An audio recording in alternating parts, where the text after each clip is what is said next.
Go. All right, recap. So, we entered the docks into Falfanzia. The party went on a small...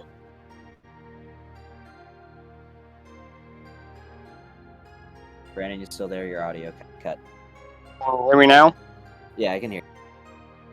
We went on a small shopping spree. And after our shopping spree, we decided to drink a little bit, have a little fun, and go to bed for the night. And then some of our party decided they were going to look out the window and see that there was hooligans jumping from rooftop to rooftop. And then all of a sudden they started shooting grenades at us. And combat and things, people getting murdered and blown up, a lot. Like me. And now we are here fighting these psionic assholes that want to blow us up.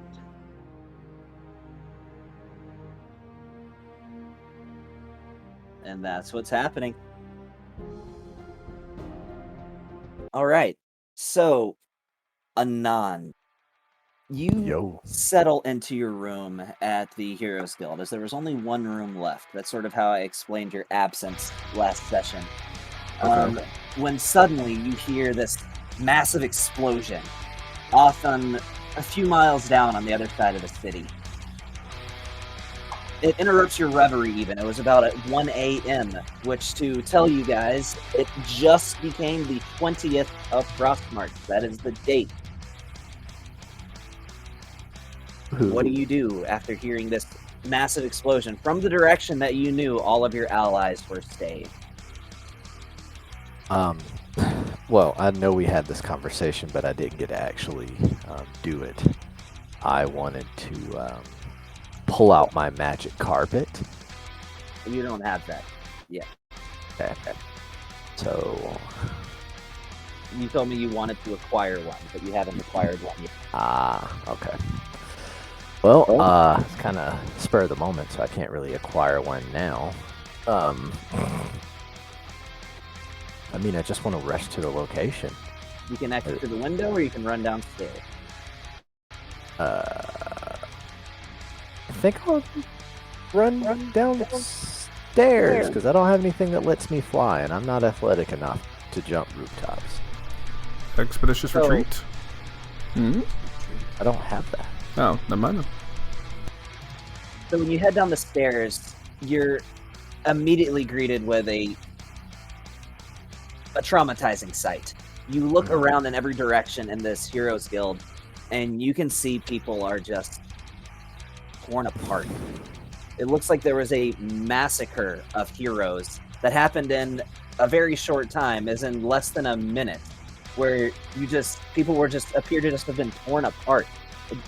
Not even cut, as in there's no real clean stab wounds, no slices. It's as if they were crushed and mangled and ripped and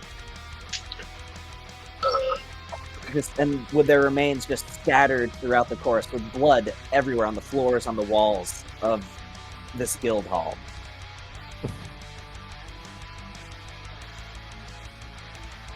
I survey all the fallen heroes. Do any of them have a magic carpet? You want to make an investigation check? What? Who needs to earn points with the guild when the guild gets wrecked and then it's just free to looters? Bro, I just want to look and see if anybody has something that I can use to get to my guys. Because I want to make sure that they're not getting destroyed like these guys did. Give me an investigation check. Oh, yeah. Oh, I've got to pull up my thingy. Investigation. Don't really remember You should put your thingy back in your pants. Don't pull out your thingy. How does a 20 do? 20. Let's see here. No, as good as that is, I will say you find... Here's what you do find. Okay. you find a diamond that looks to be roughly 300 gold pieces worth of value. Okay. You find a potion of restoration and Okay. a single standard healing potion. I Okay. can drag those things for you. But all in all, I mean, it's you're digging through remains of of these people. So Okay. just add to your inventory a diamond, and just note somewhere that it's worth 300 gold pieces. That does matter, the value of the diamond. Okay. Then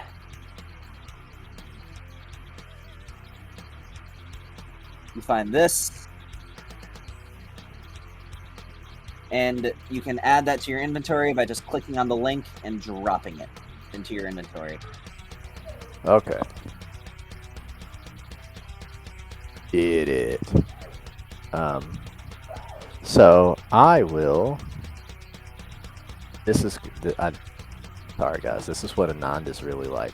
I take all those items, I quickly put them in my bag of holding. I pop out my spikes. I top them off on the corpses before they get cold, so I make sure my mana's all the way up, and I head out. Okay. So immediately when you walk out the door, your heart stops, and for a moment you think, I am going to die.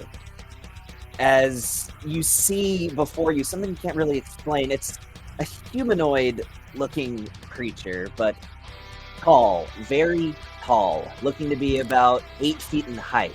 If you can picture almost like the Silver Surfer, kind of, which Yes. very humanoid shaped but featureless, but very metallic skin with these large spectral red wings that seem to be materialized out of pure psionic energy that are just suspended almost angelic like a bright red light from this creature's back as you see it holding its hands up in the air, and you see guards all surrounding him with muskets firing bullets at this creature as it just seems to just not connect, seeing little red ripples in the vicinity of the creature with every bullet that collides with it. As it raises its hands up into the air, and you see about 8 or so of these guards just lift off the ground, screaming, as you hear crushing and cracking as their bodies just condense into these poor balls of flesh and bone. As eventually the screaming stops, as they just drop onto the ground as these mangled piles of flesh. Oh. Before That looks painful.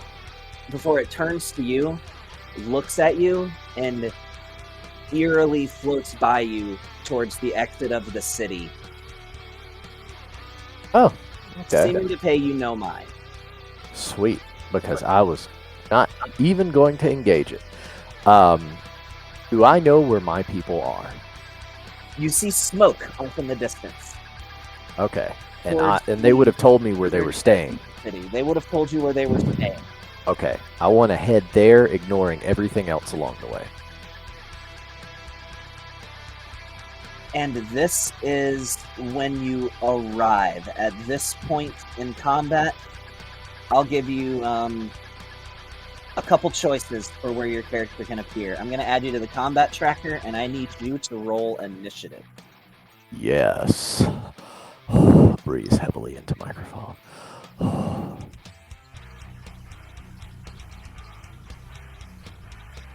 22. 22. That's high up there.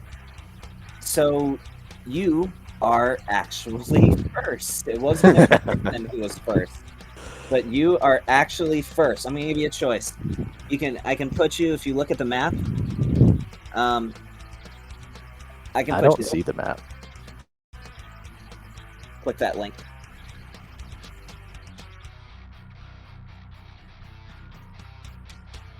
Weird. Oh, okay. Ah, okay. So I can put you there. I can put you on this side. Do you see me moving your token? I'm trying to fit the screen to my hole. There we go. Do you see your token? Right now it's down at the southeast. Southeast. Yes, I see me. So I can put you there. I Okay. can put you there. You can be there. Basically, you can be at the edge of any one of those roads, or you can be Okay. in the southwest or the southeast. I that's- like. Basically, 6 different spots you can put yourself. Yeah, I like the idea of being at the edge of one of those roads. All right. Which of the 4 roads, or well, which of the 2? Where I roads am currently. You want to be right there? Yes, I like that. Okay. And How? I'm gonna, as I usually let people do when they first appear on a battle map, you can move up to your movement speed in any direction independently of your turn, and then your turn will start. Okay. How far away are they? So they're about 20 feet off the ground, and they are 5, 10, 15, 20, 25, 30, 35, 40, 45, 50, 55, 60, 70, 75, 80, 85, 90. They're about Good 95 Lord. feet away from you right now. They are 95 feet away from me. So Technically, if they would be 105 with you put geometry into it. my movement speed It's is 30, only 30. Okay. but you're also a wizard, so. I mean, I'm a wizard who can't fly. Yeah. But you do have spells that could reach any of those creatures that are up on the roof, as well This as is a those good creatures point. on the ground up near that building that are currently surrounding Molly. You could reach either one of them too. The Nearmizers. Yeah, so there's the Nearmizer Yeah. Saboteurs, and then there's the Nearmizer Sty Warriors. Okay. Like this. I want to move up my full 30 feet running straight towards them to aid Molly. Okay. And let me see what foolishness I want to do. It's gotta be something extremely foolish.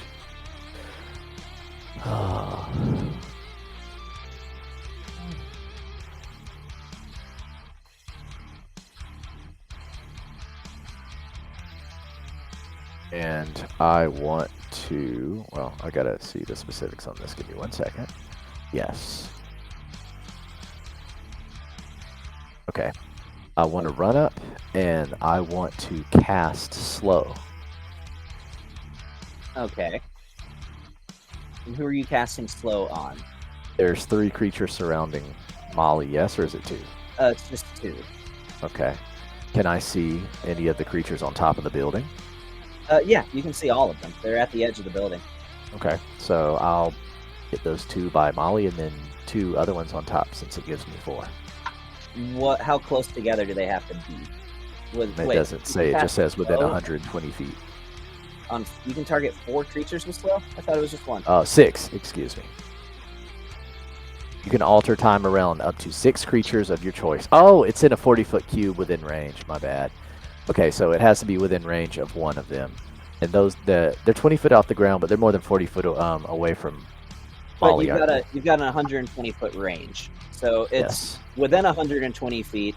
You must put that 40 foot cube has to fall within your 120 feet. Yes.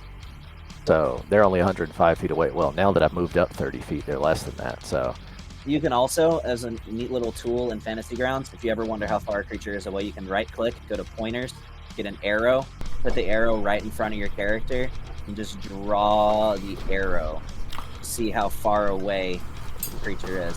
Not only that, but I don't know if you caught that, but what he said was you could get on the map and run in, which I went ahead and moved you for the 30 feet. So you start your turn now since you're at the top of the initiative, so you can go another up to 30 feet closer if you need to.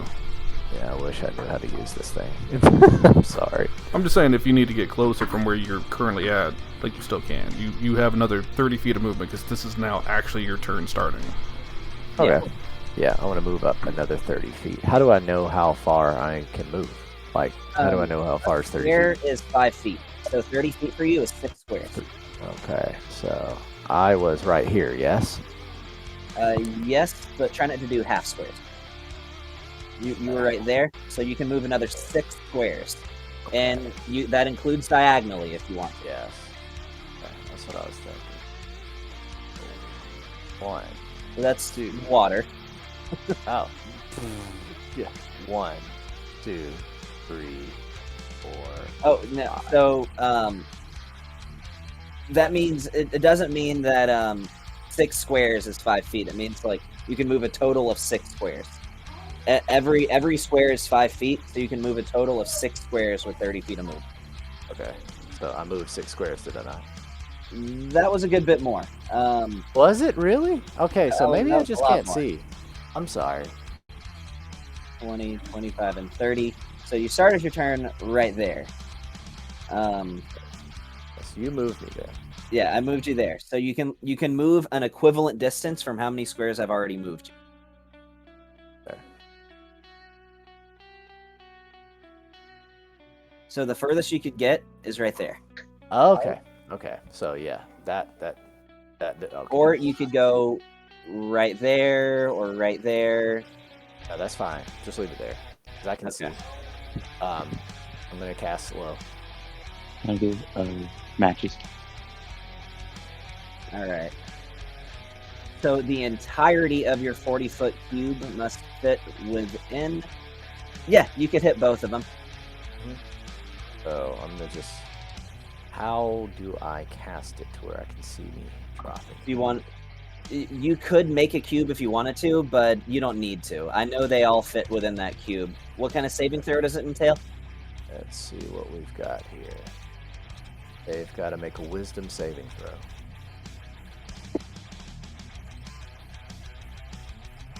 I don't know what my modifier is. 8 plus your proficiency bonus plus intelligence. Your proficiency bonus right now is 3. Your intelligence is 18. So you would your modifier would be 15. Oh, Or your AC would be 15. So number 1 succeeds and number 2 fails. So number 2 is now slowed. he is slowed. That means a bunch of things happen to him when they're slowed. Let's see. Slow.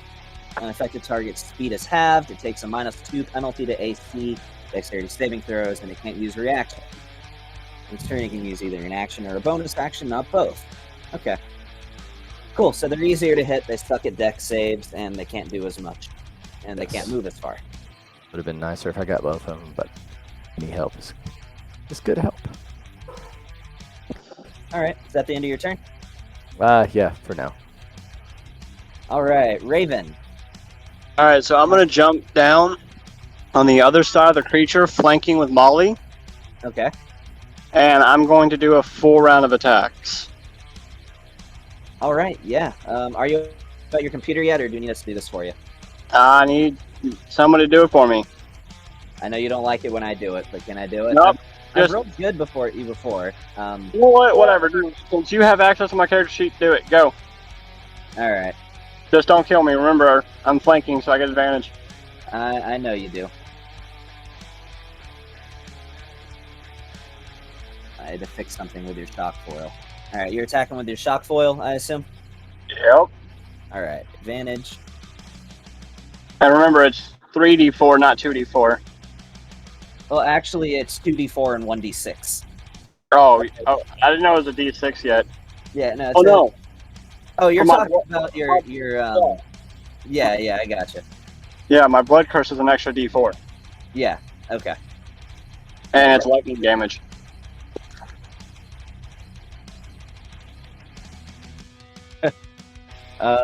So I missed, but you have 2 more attacks. Uh huh. Remember, he's got advantage because he's flanking. I know. I gave him advantage. Rolling again.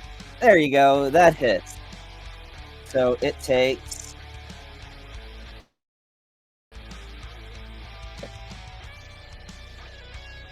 Though Psy Warrior. Okay, Psy Warrior 2 is the one that can still use its reactions. So Psy Warrior 2 is going to use its reaction, and it is going to bring up a protective field It can use its reaction to spend one of its psionic dice, reducing the damage by 1d8 plus 3. Wait, does he have to see to do that? Why would he be blind? Because I'm gonna do my reaction to freaking make him go freaking. Oh wait, no, the eyeless is freaking bonus action. Never mind. And it's just disadvantage. It's not. Doesn't give him the blinded condition. No, I'm saying the one of the eyeless doesn't it? It does blind them. I thought. No, it No, but Yeah, I thought it blinded them. no, it doesn't. It just gives them damage. Yep. Oh, okay. Then never mind. Okay. Yeah, protect. Reduces the damage by 6 because I rolled a 3 on the d8. Not that great. And then rolling a d4 on top of it. That one strike does a total of 19 damage, reduced to 13.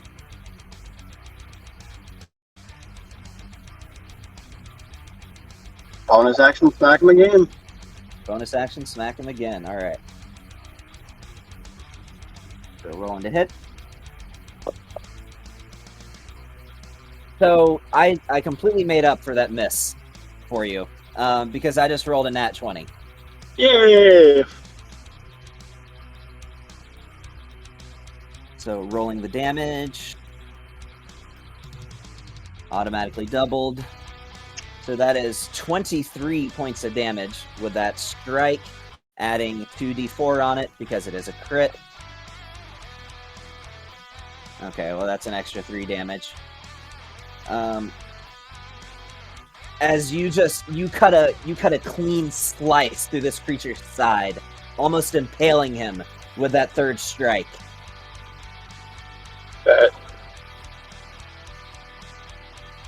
All right, is that it? Yeah, that's it. Okay. Molly, you are up.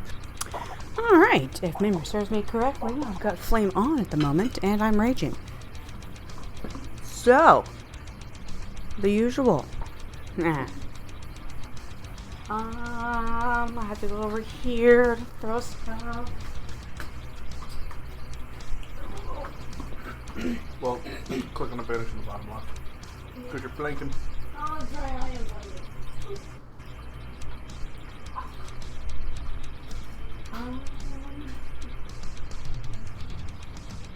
If you want to do the one to the left and do the right, then you don't have flanking. So, I mean, you can attack either one. You just only get advantage on one of them. The other one has a -2 you see. Oh. Well, that'll do. Did I? You I guys really need to tone it down with these nat 20s. It's my first one. Roll your damage. Okay. We just had 2 nat 20s in a row. Hey, Gavin. Just take it and get wrecked, okay? Yeah, that right there. Yes, get wrecked.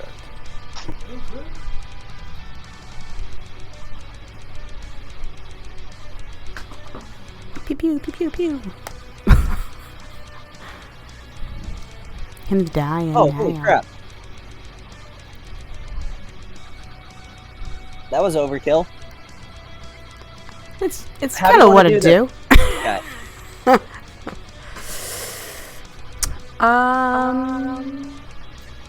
Call me a little old-fashioned, but it's gonna go just as he's lying on the whatever that is, what gender non-specific, binary, whatever. Very PC. Totally. Just lying on the ground. I'm going to literally just strike it through the heart. It's a classic. You do that, and it's like getting stabbed to the heart by a lightsaber with your weapon, as you immediately cauterize the wound as you pierce its chest, with visible flame seeping out from the wound. As Kind of hold it there, just like a little bit of like, all right, you ticked me off. as you just barbecue his heart. There's a sizzle, absolutely. And I want him to. Ooh! I want him to hear himself die. okay. And it's a little awkward, but I have a dark side. What? What do you want? What? as he screams in agony as you literally burn him from the inside out with your weapon. Before eventually, after a few seconds, the screaming stops and he lies motionless. Fantastic. Moving on. Next. Yeah, you've still got another attack. I know, right? Once you get Polearm Mastery, you'll have 2 more attacks. I'm gonna kill so many things. You want to have advantage on attack on the other guy? I have to move, don't I? No. Oh. You have the barbarian thing. You can do a reckless attack, but any attacks against you for the next round have advantage on it. So if you want to, or you can just attack him and... Okay. Well, he's got -2 to AC right now because slow. What the heck is going on? Who is he? And then let's help. Number 1. Yeah, that'll hit anyway. There you go. Yeah, that hits. And, man, he can't take reactions. You're welcome. Only a 12. Though. And add an extra 2 points on the back because that's your range damage. Yeah. So that's a total of 14 points of damage. Yeah. Okay. Who's coughing up a lung? Who's coughing up a lung? Is somebody doing, like, ASMR into their mic or something? That's... It's Brandon. Yeah. Okay. There's an echo. I'll mute myself. Hold on.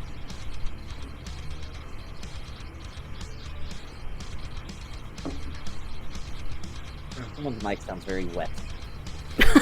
Mm, Is that the end of your turn? yes. That is the end of my turn. All right. Flora, what you doing?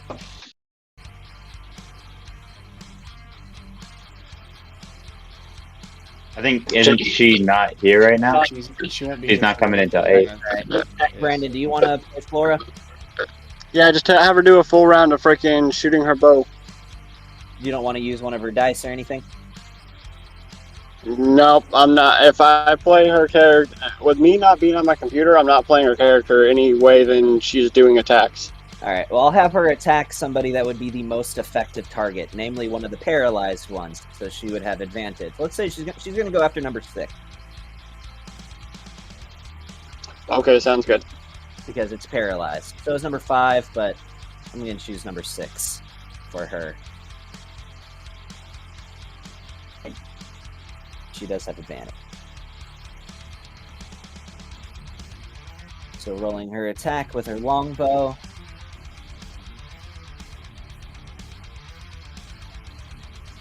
All right, that hits. Rolling damage. Hey, that was max damage. With advantage again against number 6. What the fuck? What was it? Damn. Alright then. Yeah, you rolled a nat 20 again. So far, everybody has rolled a nat 20 on their turn. Liking Fantasy Grounds tonight. Yeah. Yeah, well, there's some nights that it's great for us, and then there's some nights that it's absolute shit. Mm-hmm. Like everyone rolling nat 1s. All right, it is now Nearmizer Saboteur's turn. So I've been looking forward to this for weeks. I am sorry, Nick. Sometimes lessons need to be taught about the mechanics of the game and how they can be a blessing and a curse. Oh yeah? Yep, I need you to make a dexterity saving throw with disadvantage because you were prone. Motherfucker. Are you okay? Alright, okay. Alright. Yeah, I figured there was gonna be some type of disadvantage to this. Alright, okay. That's the rules for being prone. When you are prone, melee attacks have advantage against you, and you have disadvantage on dexterity saving throws. No one's even close to my. How are they doing a melee attack? Nobody can melee attack you, but you still have disadvantage on dexterity saving throws from being prone. Oh. Okay. The power of Disadvantage. And then you said dex, right? Yep. Saves. That's an 11. That is a failure. So you take 16 points of damage, 10 fire, 6 piercing, as this grenade just goes off right next to you in your bed. You try to duck out of the way, but in your prone position, all you can do is weakly try to roll across the bed and you get hit full force. It is And also going to use its action surge. I need you to make another Fucking- dexterity wow. saving throw with disadvantage. Okay. Yes. All right. Quality. I love you, but this is beautiful. This is really good. Not gonna lie. 18. All right, that's a success. With the next one landing next to you, you roll over the side of the bed, just like, oh fuck, as this other grenade goes flying through the window. The damage is halved on this because you succeeded. So that is going to be 5 points of fire damage and 5 points of piercing for a total of 10 damage. So you have taken 26 points of 26. damage this turn. What he's trying to teach you is that being prone all the time is not always going to help you. No, it is not. And remember the rules that we discussed. Once you benefit from the attack roll bonus on being prone, you cannot stand up that turn. So you must remain prone until the start of your next turn. Okay. So that is the end of that turn. Neston, you are up. Well. That's not Neston's voice. Well. There we go. Yeah, there we go. Oh, my bad. So, bonus action, Steps of the Night, and I will just start running out the building, and I will stand beside Lucas, because he's on, so he just went straight out, right? He didn't go up or down? Yeah, he's about 10 feet off the ground. He's Yeah, I'll- literally level with the floor of the upper floor of the building. Okay, yeah, I'll just run out and stand beside him. Are you and 10 feet off the ground? Yeah. Cool. Okay. I get a fly speed for a minute. When I'm in dim light or darkness, I can use a bonus action to get fly speed for 1 minute. Okay. Yeah, so I'll just start running out there towards him as if like I was running on ground, and I'll just stand there beside him, and I'm gonna cast Sending, Okay. and I'm gonna send it to Drexel Belrook. Okay. And You want I'm- to say what the message is, or you want to just let me know? Well, the same thing I told you about the other day. Gonna have to refresh my memory. Yeah, I'll send it to you. Okay.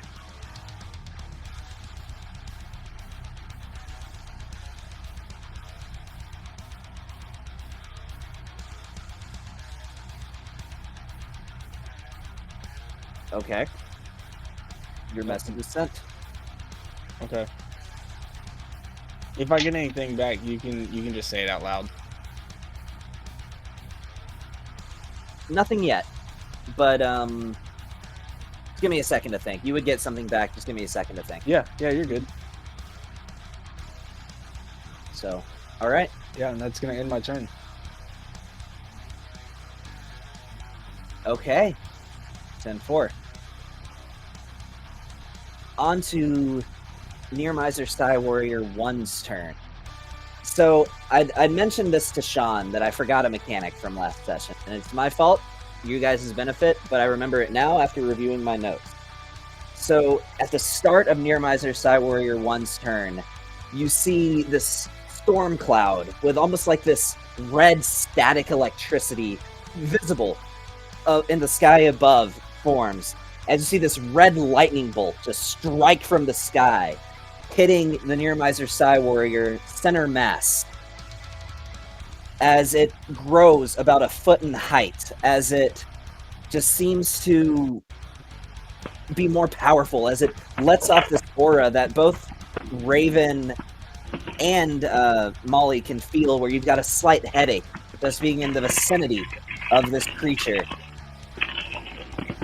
As it looks at you, Molly, and just says, "So nice to see you again." Brandon, got your mic, my man. Sorry. As it is going in with a full round of attacks against you, Molly. Not quite, because he's slowed, so he can only do an action, bonus action, and has no reactions. His action, however, is still 2 attacks. Well, did it not take him anything for him to do his little amp up move? No, that was more of a lair action thing. I'm pretty sure with slow, even if you have extra attack, if you're under the effects of slow, you can only take 1. I don't think there's anything that says that in the spell description. I will double check. And you can use either an action or a bonus action, not both. Oh yeah, you're right. It can't make more than 1 melee or ranged attack during its turn. So it's still going at you with 1 attack. Cool. Hey, hey, I was useful again. Yay!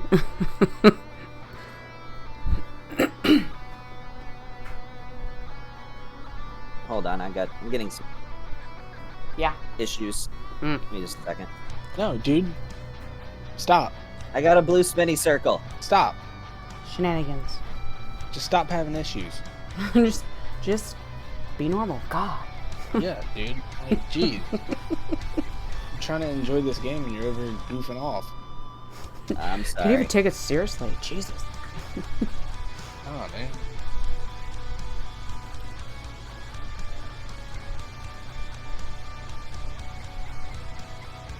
So anyways, while I was at Costco the other day, I found a wine margarita. And Well, the reason why I have a blue spinning circle is because I'm trying to log in. Sorry. Wine margarita? Holy crap, You missed. got- Suck it. You got an AC.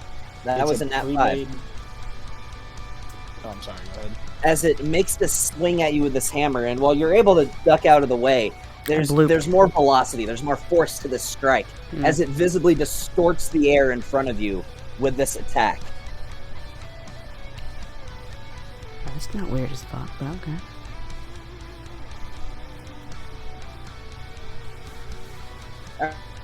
And that's the end of its turn. Super!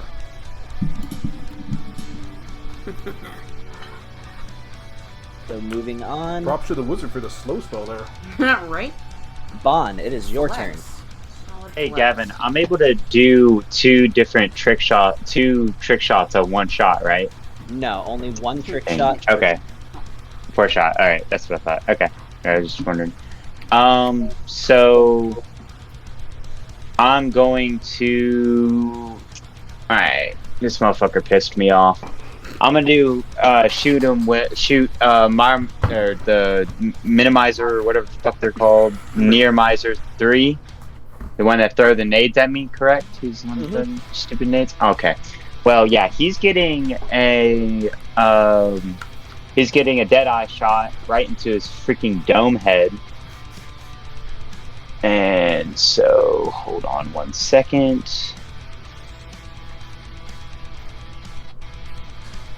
What? I had advantage. Okay, I don't understand. All right, I get 3 rolls. Yeah, you can just roll it 2 more times, or another shot with advantage. You take the highest of the 3.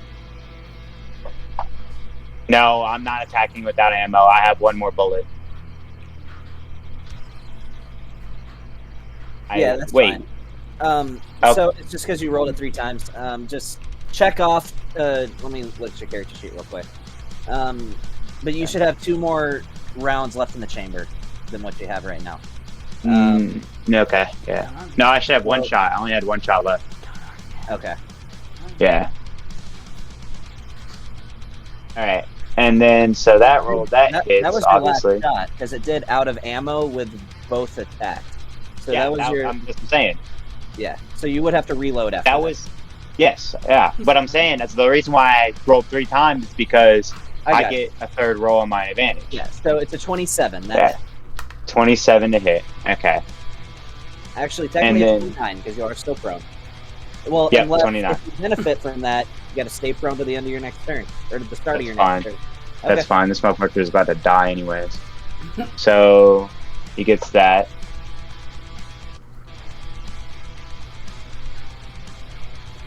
Okay, yeah, that killed him. How do you want to do this with that guy?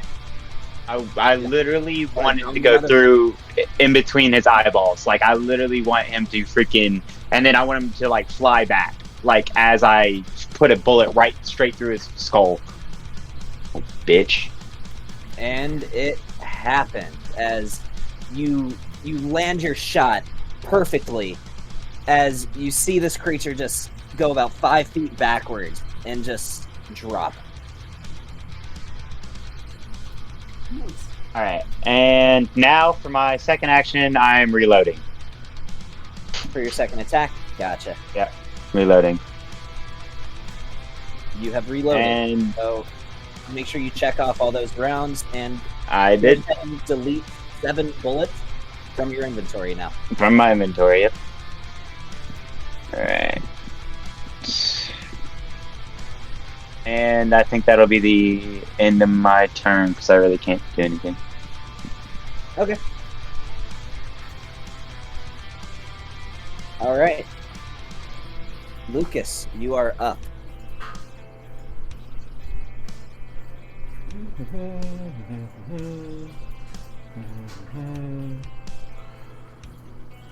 Okay.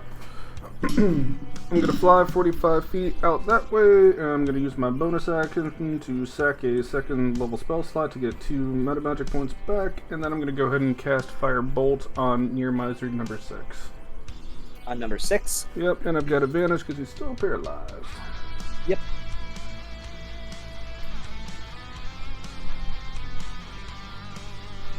Oh yeah. You guys are getting some high rolls tonight. Good, you're gonna need that with the vampires. Bruh. Alright, that's my turn. Okay. Saboteur 5's turn. Still paralyzed. It gets to make a wisdom saving throw. Can you link the math real quick?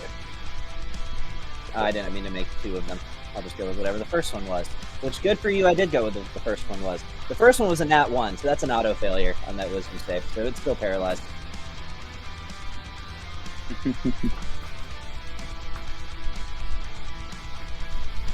And that is the end of that round. Top of the round. That was a quick round. So number 6, again, wisdom saving throw because he's still paralyzed. That's a 9. He is still paralyzed. Still freaking paralyzed. It's like, what, 3 rounds in a row that they've just been out of commission? Yeah, literally 3 rounds. I don't think 5 or 6 have actually had an attack yet. No, I think 6 has had an attack because he went first. But so that's the end of that turn. Anand, what you got? Is the person that I slowed still alive? Yeah, he's Let's just see, like the one Super that you Saiyaned slowed out was now. number 1. Yeah.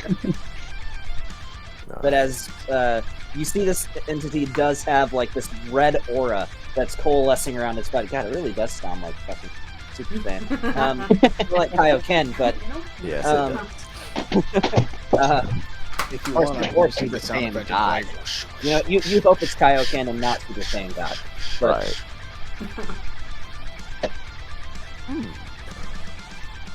Anyways, Well, he's still a slowed. So he does get a -2 to his dexterity saving throws and a -2 to AC. Yes. just go ahead and give him a -2 to everything, man, and just make it easy. I mean, you could stack like Bane on top of that. I don't know if your class gets that or not, but Oh, Alright. Speaking of Bane, remember everyone who got aid? Lucas, Molly, Raven? It's aid lasts for 8 hours. Yes, it does. Aid lasts for 8 hours. It's only So- 5 points, though. wait, hold on, what the? What? Aid does last for 8 hours. that AIDS last for 8 hours. Yep. Aid. But yes. Oh, and while you're contemplating, Gavin, It is Blood Curse of the Purgent. As a bonus action, you can manipulate the vitality of a creature within 60 feet to expunge a corruption in their blood. The target creature can immediately make a saving throw against a poison condition effect. Amplified, your target can instead immediately make a saving throw against one of the other conditions affecting it. This condition can be blinded, deafened, or paralyzed. Yeah, that's for curing something. It doesn't inflict the blinded condition. It allows somebody to get... It's a benefit for your allies. No. No.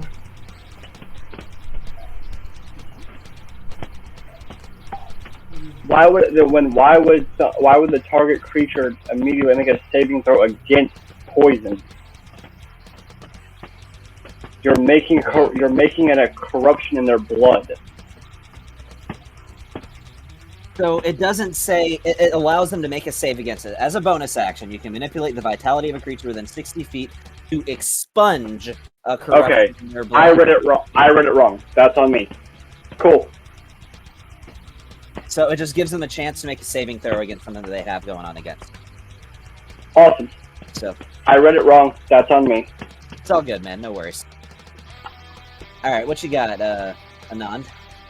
I'm just gonna go with Old Faithful. I'm Okay. gonna throw a firebolt at him You wanna throw so a I can fireball? maintain concentration on my my slow. Okay. Go for it. How do I roll? Do I click it or do I drag it? The spell, or do I just? You can drag it into the chat box, and I can just tell you whether it hits. You can drag it directly onto its token on the map, or directly onto it in the combat tracker. Any of those three options is okay. What? Fireball doesn't require concentration.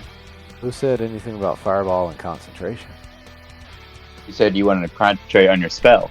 I said I wanted to concentrate on my slow spell, so I wasn't going to use anything else but a simple. Yeah, He's because saying you I could wanted use to do fireball if something you else. wanted to, but Yeah. No, why do I want to hit my teammate? She's right there. you can position it to where it wouldn't. I mean, you mean catch her in the edge of the radius? You could. Oh, okay. I mean, if y'all want to live like that, fine. I wasn't going to do all of that, but okay. Come on. All You right, can well, place your go ahead. radius for your fireball anywhere. So yeah, I mean, it would, even if you have somebody that's standing right next to an ally, usually there's a way you can position your AOE to where it just hits the person that you want.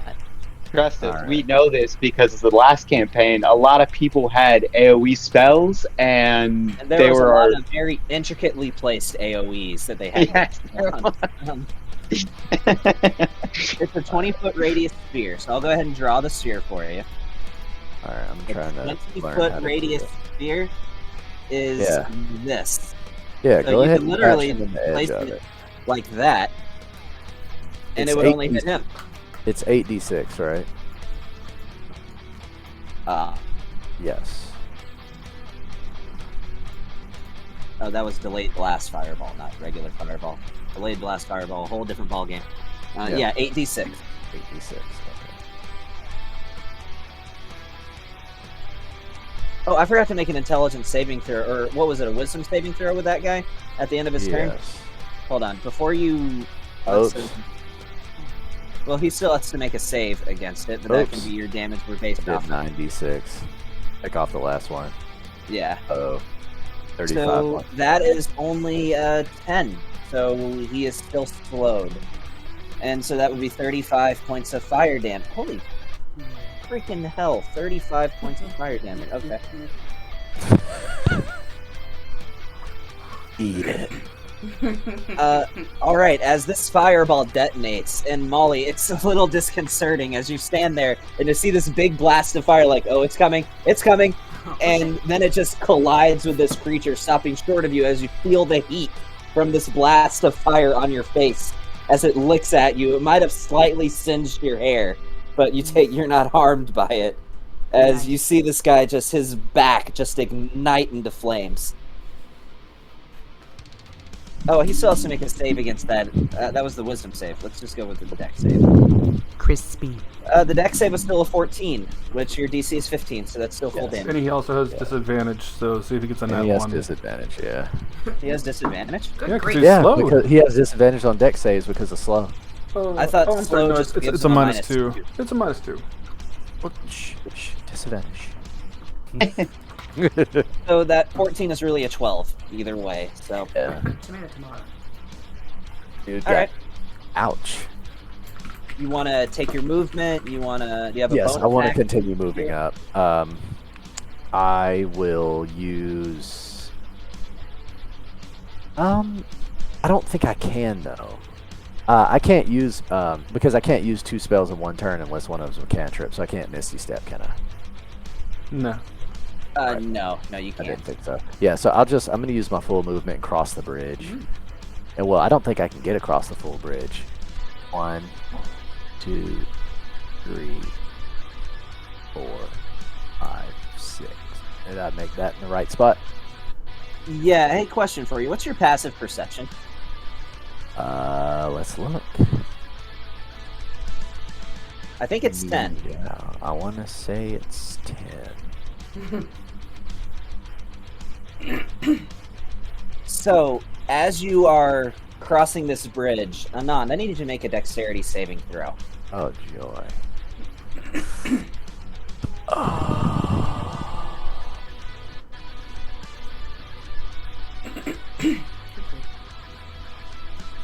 Oh, did that work? No, it didn't. Hold on. Did it the wrong way. How's a 22? Oh, nice, man.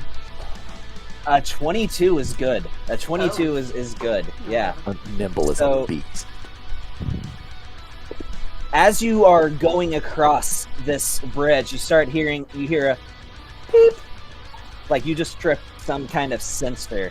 And with your instincts kicking in, right as this massive explosion occurs and just takes a huge chunk out of the middle of this bridge, you dive backwards. I'm going to put you right here, avoiding falling into the water as this bridge just detonates. Ugh. You take 8 points of damage, a combination of fire and piercing. Okay. Can I use my reaction to cast Absorb Elements so I can negate some of the fire damage? You still have your reaction, so sure, if you would like to. Give Yes. yourself resistance to the fire damage. Yes. Alright, well, the fire damage was 5 of that 8 damage. So that reduces it by 3. So instead of taking 8 damage, you take 5 points of damage. Okay. As you are now resistant to fire damage until... Is it either this... I think it's the end of your next turn. Yeah, it's just it. Yeah. So I that's took just 5 5 wounds. But I'm going to go ahead and draw a box here where this whole part of the bridge is just missing. Joyful. And remember, your vertical leap distance is equal to your strength score. And that's assuming you have Okay. at least a 10-foot running head start. My strength score. I have like -2. So you can vertically jump 8 feet, so you can't actually clear that gap. Ah, gracious. Caucasian.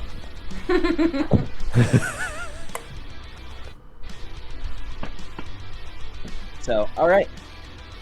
Is that the end of your turn? Yeah. Raven, you're up. Alright, before I start, Nick, Yes. can you do me a favor? What?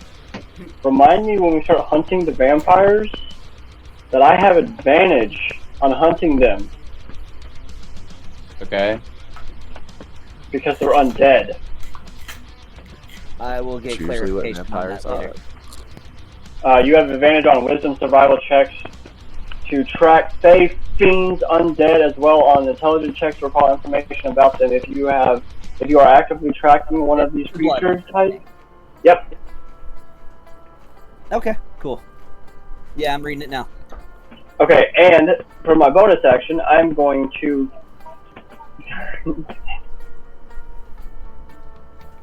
I'm going to. Sorry, Kit's off work and she's messing with me. I'm going to cast my Tentacles of the Depths. Okay.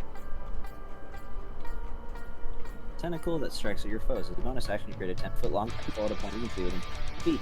Cool. It just became hentai, guys, because I'm attacking the two things with a 10-foot tall tentacle. So make a 5-foot square, and that'll just represent your tentacle. So what I hear you Oh, is you're not gonna find me a tentacle token? I'm gonna use this a lot. I need a tentacle Yeah. token. So what I hear, you're casting Alright, I'll tentacle make you one. porn? But for now, we'll just make it a square. Gavin, I have a question that was relevant during my turn. What's up?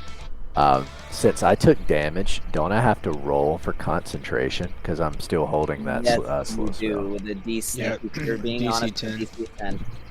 Okay. DC. Constitution saving throw. Good look, Yeah. man. Yeah, thanks a lot, man. I appreciate that. Yeah, that's fun. But you're good. 18. Alright. All right, so you got this. You got this tentacle. I'll go ahead and make the Yeah. square for you. I can't draw the square. So where are you placing it? Brandon's casting a tentacle porn. I'll just put it right there. Oh. But you're making an attack at him. Yes, at number 6. Okay. I'm doing it So at number 6. at number 6. Is Yeah. number 6? Let's see here. Yes, I'm doing it at number 6. He is more than 60 feet away from you. He's actually, because he's 20 feet off the ground and he's 70 feet vertically, he is 80 feet away from you. So that's too far. You can't place it that far.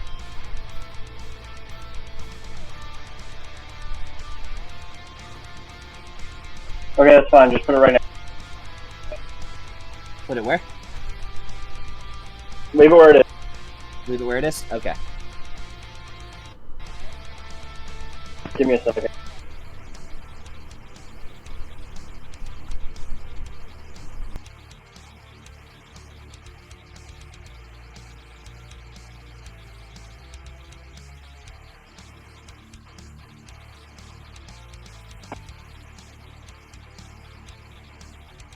Sorry, I'm trying to fix my thing to a different button.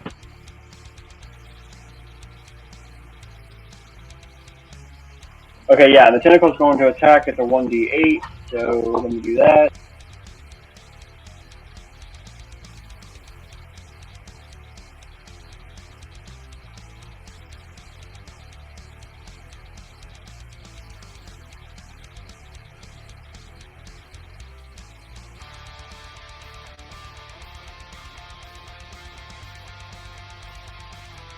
Okay, so that's the damage for the tentacle.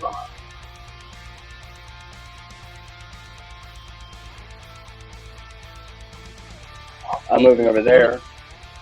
You're attacking the Nearmizer Psy Warrior. Yeah, with the tentacle with a 1d8. Well, you have to roll an attack roll. Which I believe is a wisdom modifier-based attack. No, that is a, that's, let's see.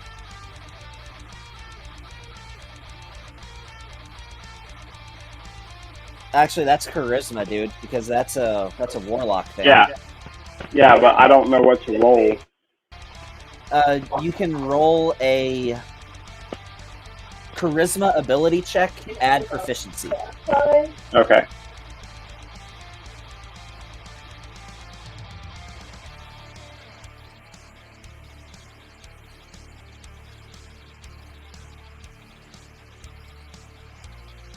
Plus 3. 15. Yeah, that doesn't hit. Okay. Well, then I'm just going to attack it twice. Okay. Yeah, you still have your whole action, so you can make 2 attacks.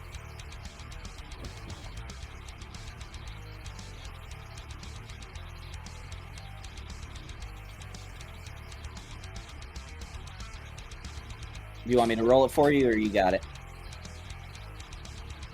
And you have advantage because you are flanking. So just give me another d20 to see if you crit.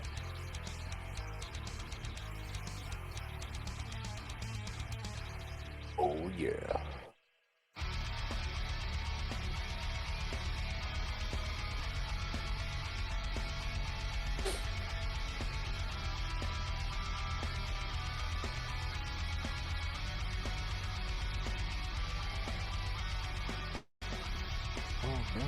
Oh no.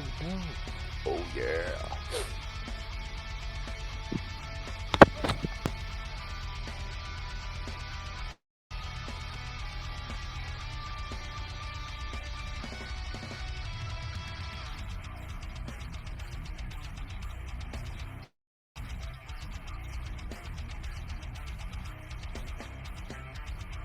But he gets a -2 to his AC, so that actually does hit.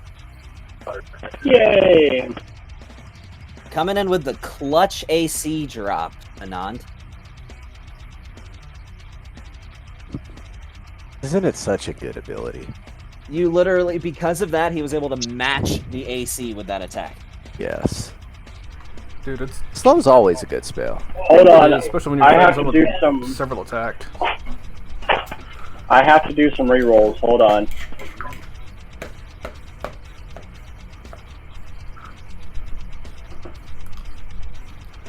So that 1 is actually a 3. Okay.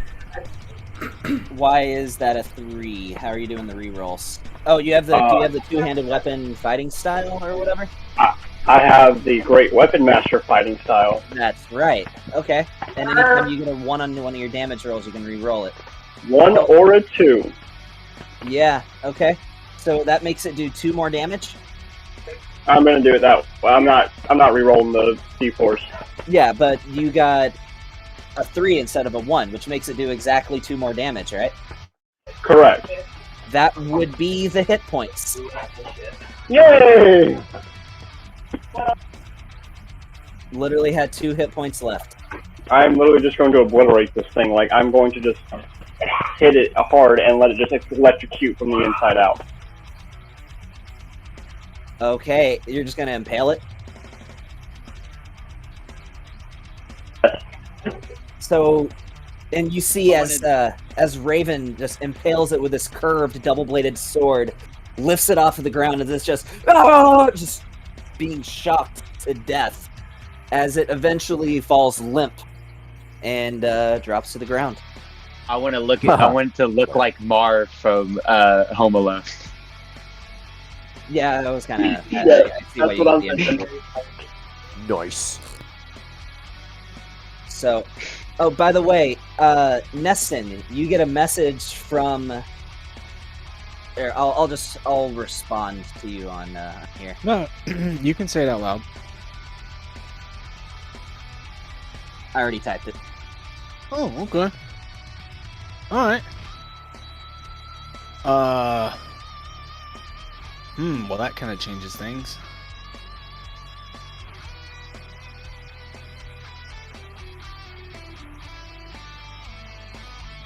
All right, Molly, it is your turn.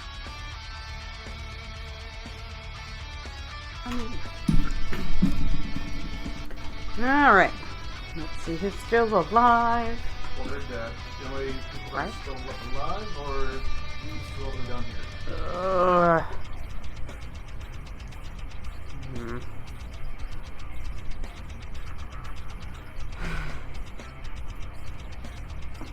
Let me move. Everyone move. Not in the water. So, the average route. And like go here and jump the bridge. Hey, boo boo.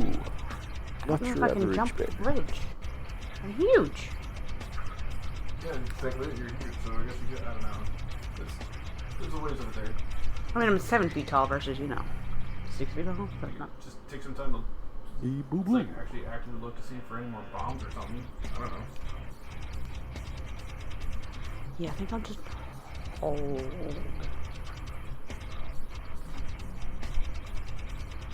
I'll move closer.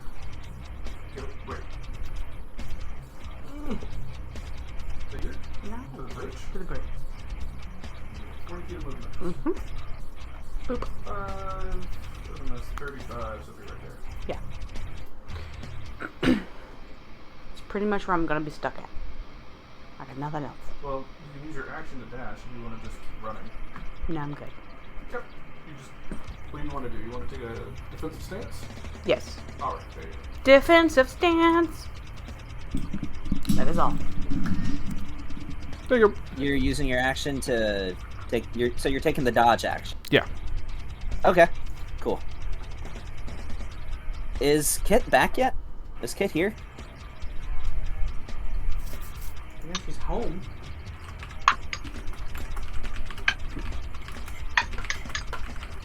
Brandon. Hey, Brandon. Yeah, I'm here. Is Kit here? Is Kit? Yeah, give her about 2 minutes. Or give her a minute. Give me a couple minutes. What do you want to... you're in range to attack things.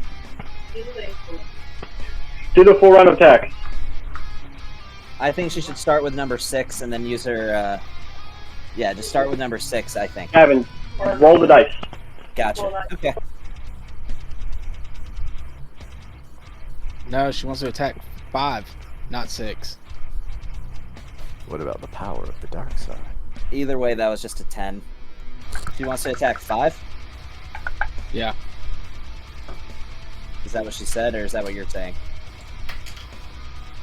Sure, we'll go after 5.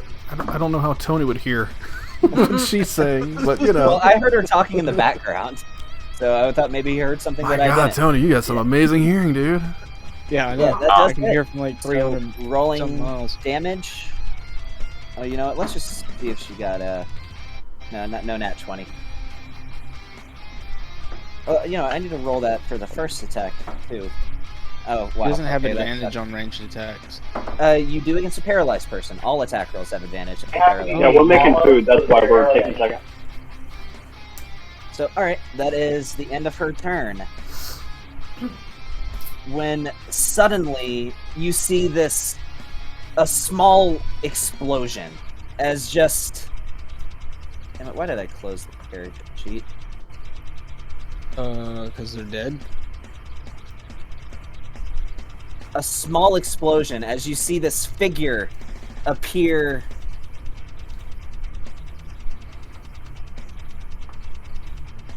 I apologize, guys.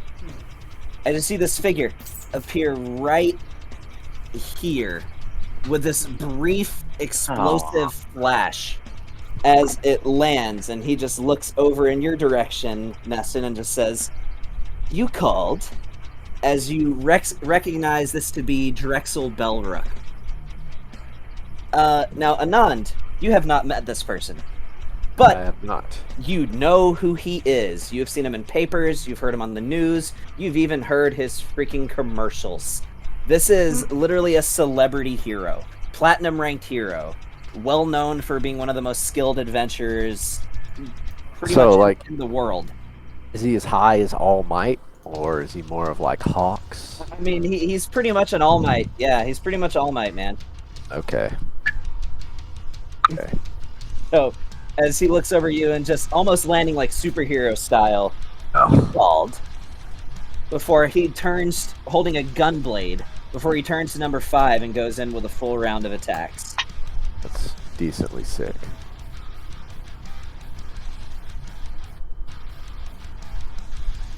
Actually, he's going to use his bonus action to cast Branding Smite. With advantage on his gunblade attack. I was expecting him to say, "Do not fear, for I am here." Actually, he's not going to use his bonus action for that. But that does hit. So, he is going to... Oh no, he used his bonus action because you announced it before you rolled. Ooh. I'm not using it. I'm because there's something else. Lawyered! No, whatever. Because there's something else I want to do with it. I'm sure, man. This is more of a spectacle at this point. It's your game. We're just players. You know, every time I think of Drexel, I think of Laxus from Fairy Tale.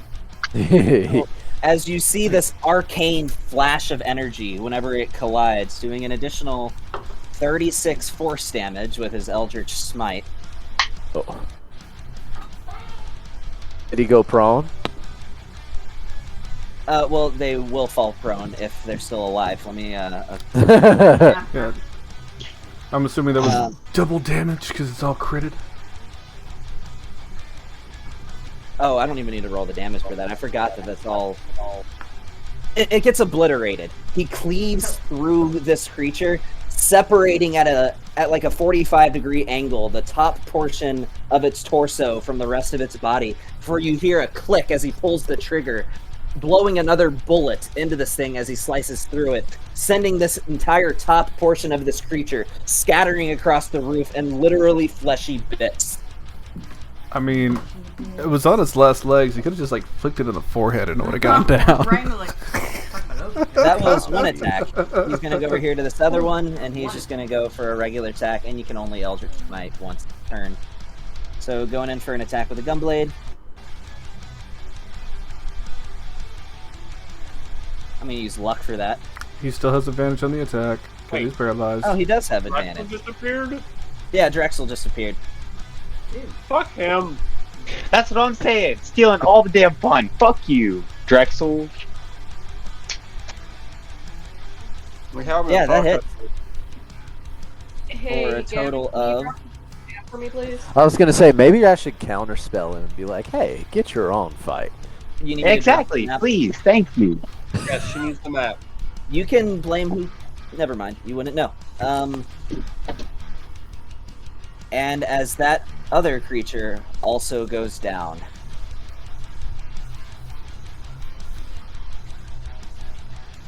Yeah. Does that one explode? No, this was just a regular slice. As he just, looking the creature square in the eyes, just impales it through the gut, twisting his sword and ripping it out in a slashing motion across the top of its chest as it drops to the ground motionless. Could be worse. Wait, hold up. What'd you say? Shoes? Wait, what are you talking about? What'd you say something laid motionless? Oh, yeah, he stabbed the crap out of it. After impaling it, twisted his sword, slashed across its body, and just let it drop to the ground in a bleeding mess. Oh, okay. I thought you said it's like shoes laid motionless. Can I No, I said nothing about shoes. roll investigation to see if it dropped a magic carpet? Oh my. So I want There's no to magic carpet right now. Wait, I want kidding. to action dash This down is- there. End of combat now, by the way. So you guys may act outside of So initiative. Drexel, I'm gonna kick Hold your on. ass. Tony was doing something. So I want to action dash on the way down there, and I just want to keep moving as fast as I can to Saboteur 6. And when I get there, I'm casting Spare the Dying. Okay. Unless he's actually dead. I mean, technically, everybody sort of homebrews it that creatures just sort of die when they drop to 0 hit points. But I'll say if you'd wanted to save him, I'll make an exception to this. Sure. Yeah. You got Spare I the feel Dying. like we need at least somebody alive. Okay. What's the range on Spare the Dying? It's touch, so it'll take me an entire turn to get over there. Two I action. didn't even get to do my coolest move. Okay, gotcha. Yeah, I'll it'll take me allow it. action dash and movement to get over there. Sure, you cast Spare the Dying on number 6, and this creature is still in very critical condition, you can tell. Over half of its entire blood volume is off the ground and sort of starting to drip off the roof, but the bleeding stops as it lays there, breathing very heavily, unconscious. Sorry, I tend to get a little carried away. And now, Brandon, you had something you wanted to say. Drexel, I'm gonna kick your ass. Good to see you too, cousin. Why the fuck? We had this handled, and you want to come ruin it. Your friend called me, as he points to Neston. Alright, got it. I'm gonna kick your ass, Neston. We had this handled. And you see him, he's still sort of clutching this compass-looking object in his hand. What is that? I literally walk up to. Okay. Just I've a had this for quite some time. You can say I inherited it. quick thing I want to do before we get into conversation here.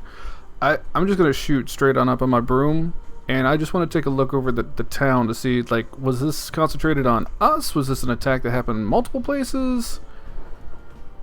I just want to get an idea of the lay of the land of what situation's going on if like things are still happening elsewhere. I'm not even going to require a perception check for this because the line of sight would be pretty clear. You see smoke, and now, I'm not sure whether I should. I'll say it, but the rest of you have to act like you didn't hear it. You see smoke coming from a hole in the side of your ship. Well, I mean, I'm just gonna instantly relay that to everybody. So. Okay. Oh, fucking shit. Captain, I'm grabbing the car. I'm fucking... I yell... Belrook, you always ruin our fun, you fucker. And I search the bodies real quick. Just a quick perception, just a quick look over, see what they have. Yeah, and then I book it to the car. Yeah, I'm following him. Actually, I just want to make sure Bond realizes, like, that's the grandson of your god, right? Just throw that out there. You do with that information as you want. It is the grandson of your deity. Okay, all right. I don't cuss him out. I mean, you do you. I'm just making sure. I just want to let you know the facts here. All right. I'm like you. I totally forgot that. Shit. All right. Play it however you want to. Just like I said, just want to make sure you're aware. I don't say that. I just kind of like. All right. Yeah. Okay. Those words did not come out of my mouth. I completely feel about that. Right. Fuck you, Drexel. As I'm running the car. So, just to clarify for you, who I haven't described this character to you yet. So, Drexel Belrook, he's the leader of a group of adventurers known as the Heralds of Requiem. They just recently became the #1 adventuring party after dethroning a group who was known as New Solidarity at a tournament held annually called the Clash of the Paragons. New Solidarity had held the title, I think, for 5 years in a row, and they just lost the title, the Heralds of Requiem. And he's their leader. He's also well known for being the grandfather of Shiziki Belrook, who was one of the 7 deadly sins, basically. Or grandson, I meant grandson, of Shiziki Belrook, who happened to have been Sean's character in the last campaign. Okay, your ancestors will pay. And he say? Would he know that he turned into basically a god and is now the Angel of Death? You would have heard of that deity, yes. You know about Shiziki. It's one of the newer deities, only appearing in about the last, at least ascending to full divinity about 60 years ago. But you are what kind familiar of god with is named Shiziki?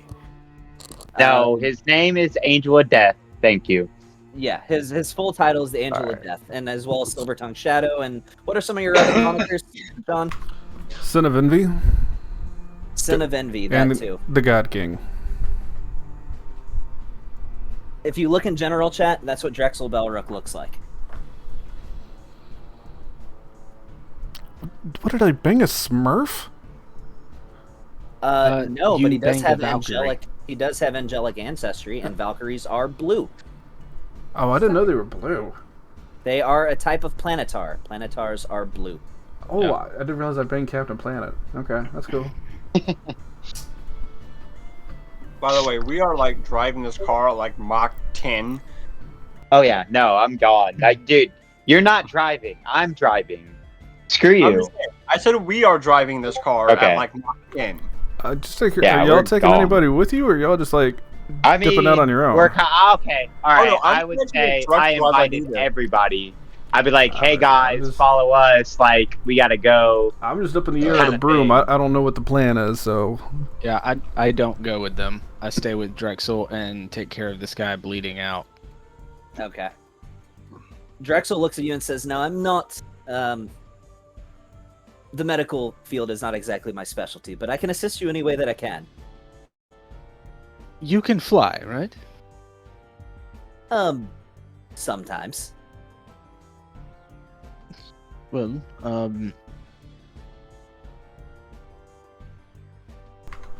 I have a fly up that allows me to fly for a brief period of time. Could I fly up a little bit and try to see if I can find the guild hall? Yeah. I mean, you know the general direction of the guild hall. Yeah. It is dark, and this would still be more than 300 feet away. So if you're trying to make out fine details, you can see the guild hall. You can't make out fine details. That Right, you give me right. a check for. But I can still like point him in the right direction. You can, yes. Okay. I'm afraid that we kind of have a mess here to clean up. If you could go and see what you can do over there, we'll be right behind you. Of course, take your time. It appears your ship might Oh, not that's not exactly be mine. in working order. No, that's not Well, mine. yes, I know it is my cousin, but Hmm. you stay safe. Oh, I yes. do apologize. I did not have time to meet up with the rest of the heralds before I came here. But luckily, due to this, he holds the compass. I could get here rather quickly. I know that me and Lucas can fly. We'll be right behind you, but I will be there to patch up the bodies you leave in your wake. You already know me too well. As you see him, Unfortunately. as you see these angelic wings spout from his back, as he starts letting forth like this golden angelic glow, as he soars into the air and quickly flies in the direction of the guild hall. And while how- leaving, he looks at you, Anand, does a brief salute, reaches into his pack, and drops a paper into the air. What is the paper he dropped into? You're gonna catch it. My mage hand will catch it and bring it to me. It's an autographed picture of him. Mother. Oh. He also dances for cigarettes. How heavy is this Nearmizer? 140, 150 pounds. Okay. I will pick up the Nearmizer, and I will float down off the side of the building. Okay. By the way, for those of you who are wondering what they got out of that fight, the parcel for this fight is right it. here. So, since the person with the group bag of holding left, y'all want me to put all we that have in two my of bag? those. Well, no, y'all have a messenger bag. It's not a bag Yes. of holding.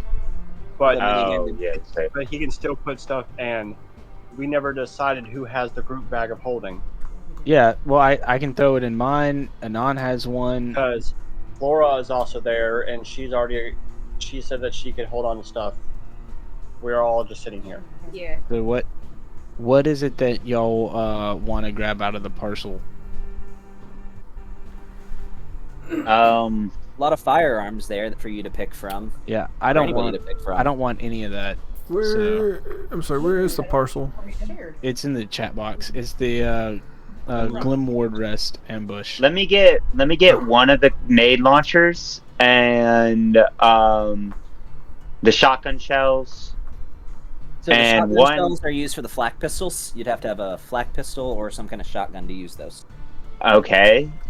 Who said I was going to use them? Oh, okay. You don't want any of the flak pistols? It's basically just a one-handed. Give me one of the flak pistols too. Okay, And you can drag it into your inventory. Okay, I bet. So, is it alright if I take these? Anybody let me know if they want anything of that. I want all 8 of the undefined items. Just Wait, Of course you do. 8 under. Oh, hold on. Unidentified There you go. items. Potions of healing. Oh, they're potions of healing. Okay, cool.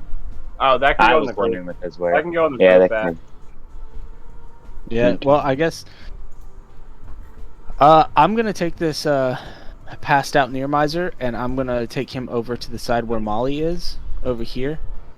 Okay. And I'm just gonna say, Molly, would you be a Carry dear him and down the. Oh, you can fly. Yeah, you Yeah. can fly. So, okay. Molly, would you be a dear and watch over this incapacitated person? Lucas, I'm going to Okay. go follow Drexel. Would you care to join? Well, I think we're done here. I mean, should we bring this fellow and Molly with us? I don't really want to just leave her by herself. Well, Anon and Flora are here. Oh, that's true. That's true. Well, yeah. I guess I can be eyes on Just the hanging sky out. just to see what's going on. So, sure, Can you take a second person on that broom? I can. If I had a carpet, I could assist you, but I don't. One of these days. One Huh. of these days. Well, if I had a carpet, I wouldn't Um, need to use your carpet. Sean, Hmm? put the 134 gold pieces in the group bag of holding Does anyone Or have a group- spare broom of flying? bag. You gotta become a witch to get one. At least that's how I got mine. By the way, both Raven and Molly, I highly suggest you guys. I hadn't have them identified. I highly suggest you guys look at the psionic strikers. Alright, what'd you say was 189 gold? The 134 gold into our group mini-handed pouch. Okay. So, the mini-handed pouch is not a bag of holding. No, it has a No. regular capacity, but all so far all they've got is currency and a few potions in it. So Yeah. it can easily hold what they have and then some. It's like a psychic hammer. That's what they were throwing before. I don't throw. Hey, Kit wants to grab something. Okay. I want to grab the smoky studded leather armor. Okay. You can drag it in your inventory. I have no need for the psionic striker. And can I actually grab 2 of those healing potions as me and Lucas leaves? Sure, as long as we're keeping track where each one of these are going. Yeah, I'll go ahead and I'll grab 2 healing potions as we're leaving. Okay. And Bond, did you already drag the shotgun shells into your inventory? Yes. Okay. So there are 0 shotgun shells left. Did you take a flak pistol? Yes, I did. And I took a nade launcher. Did you And take the grenades? I'm gonna take the nade. Yeah, I'm gonna take the nade fragments too. All 6 of them? Yep. Okay. Those can fit in my ammo bag, right? I got the ammo bag of holding. Yeah, It's okay, cool. So one detail I forgot to add about the grenade launcher is to load a grenade into the grenade launcher. It does take your bonus action, but essentially what the grenade launcher lets you do is it's just a means of doubling the distance that you can send a grenade. That's really all. I'm actually gonna take 3 of those flintlock pistols. You mean the flak pistols? Black pistols, yeah, 3 of them. Okay. So what are the flak pistols basically like shh. judges? They're one-handed shotgun. It's basically it's like I wanted to make an item that wasn't just a sawed-off shotgun that works like a shotgun, so I called it a flak pistol. So is it like a judge? Hey, Kit has something Kind of. again, guys. What's up? I was actually gonna go ahead and just grab everything and put it in my bag of holding. Everything that's left. Okay. So And we can distribute also it later the or hand sell it. mortars. Yeah, especially the hand motors. So yeah, the hand mortar is it's similar to like you can basically fire grenades, but it's a type of firearm. In fact, that is a Matt Mercer creation. The hand mortar is. Well, because Alright, I am. everything, and we can either sell what we don't want, or we can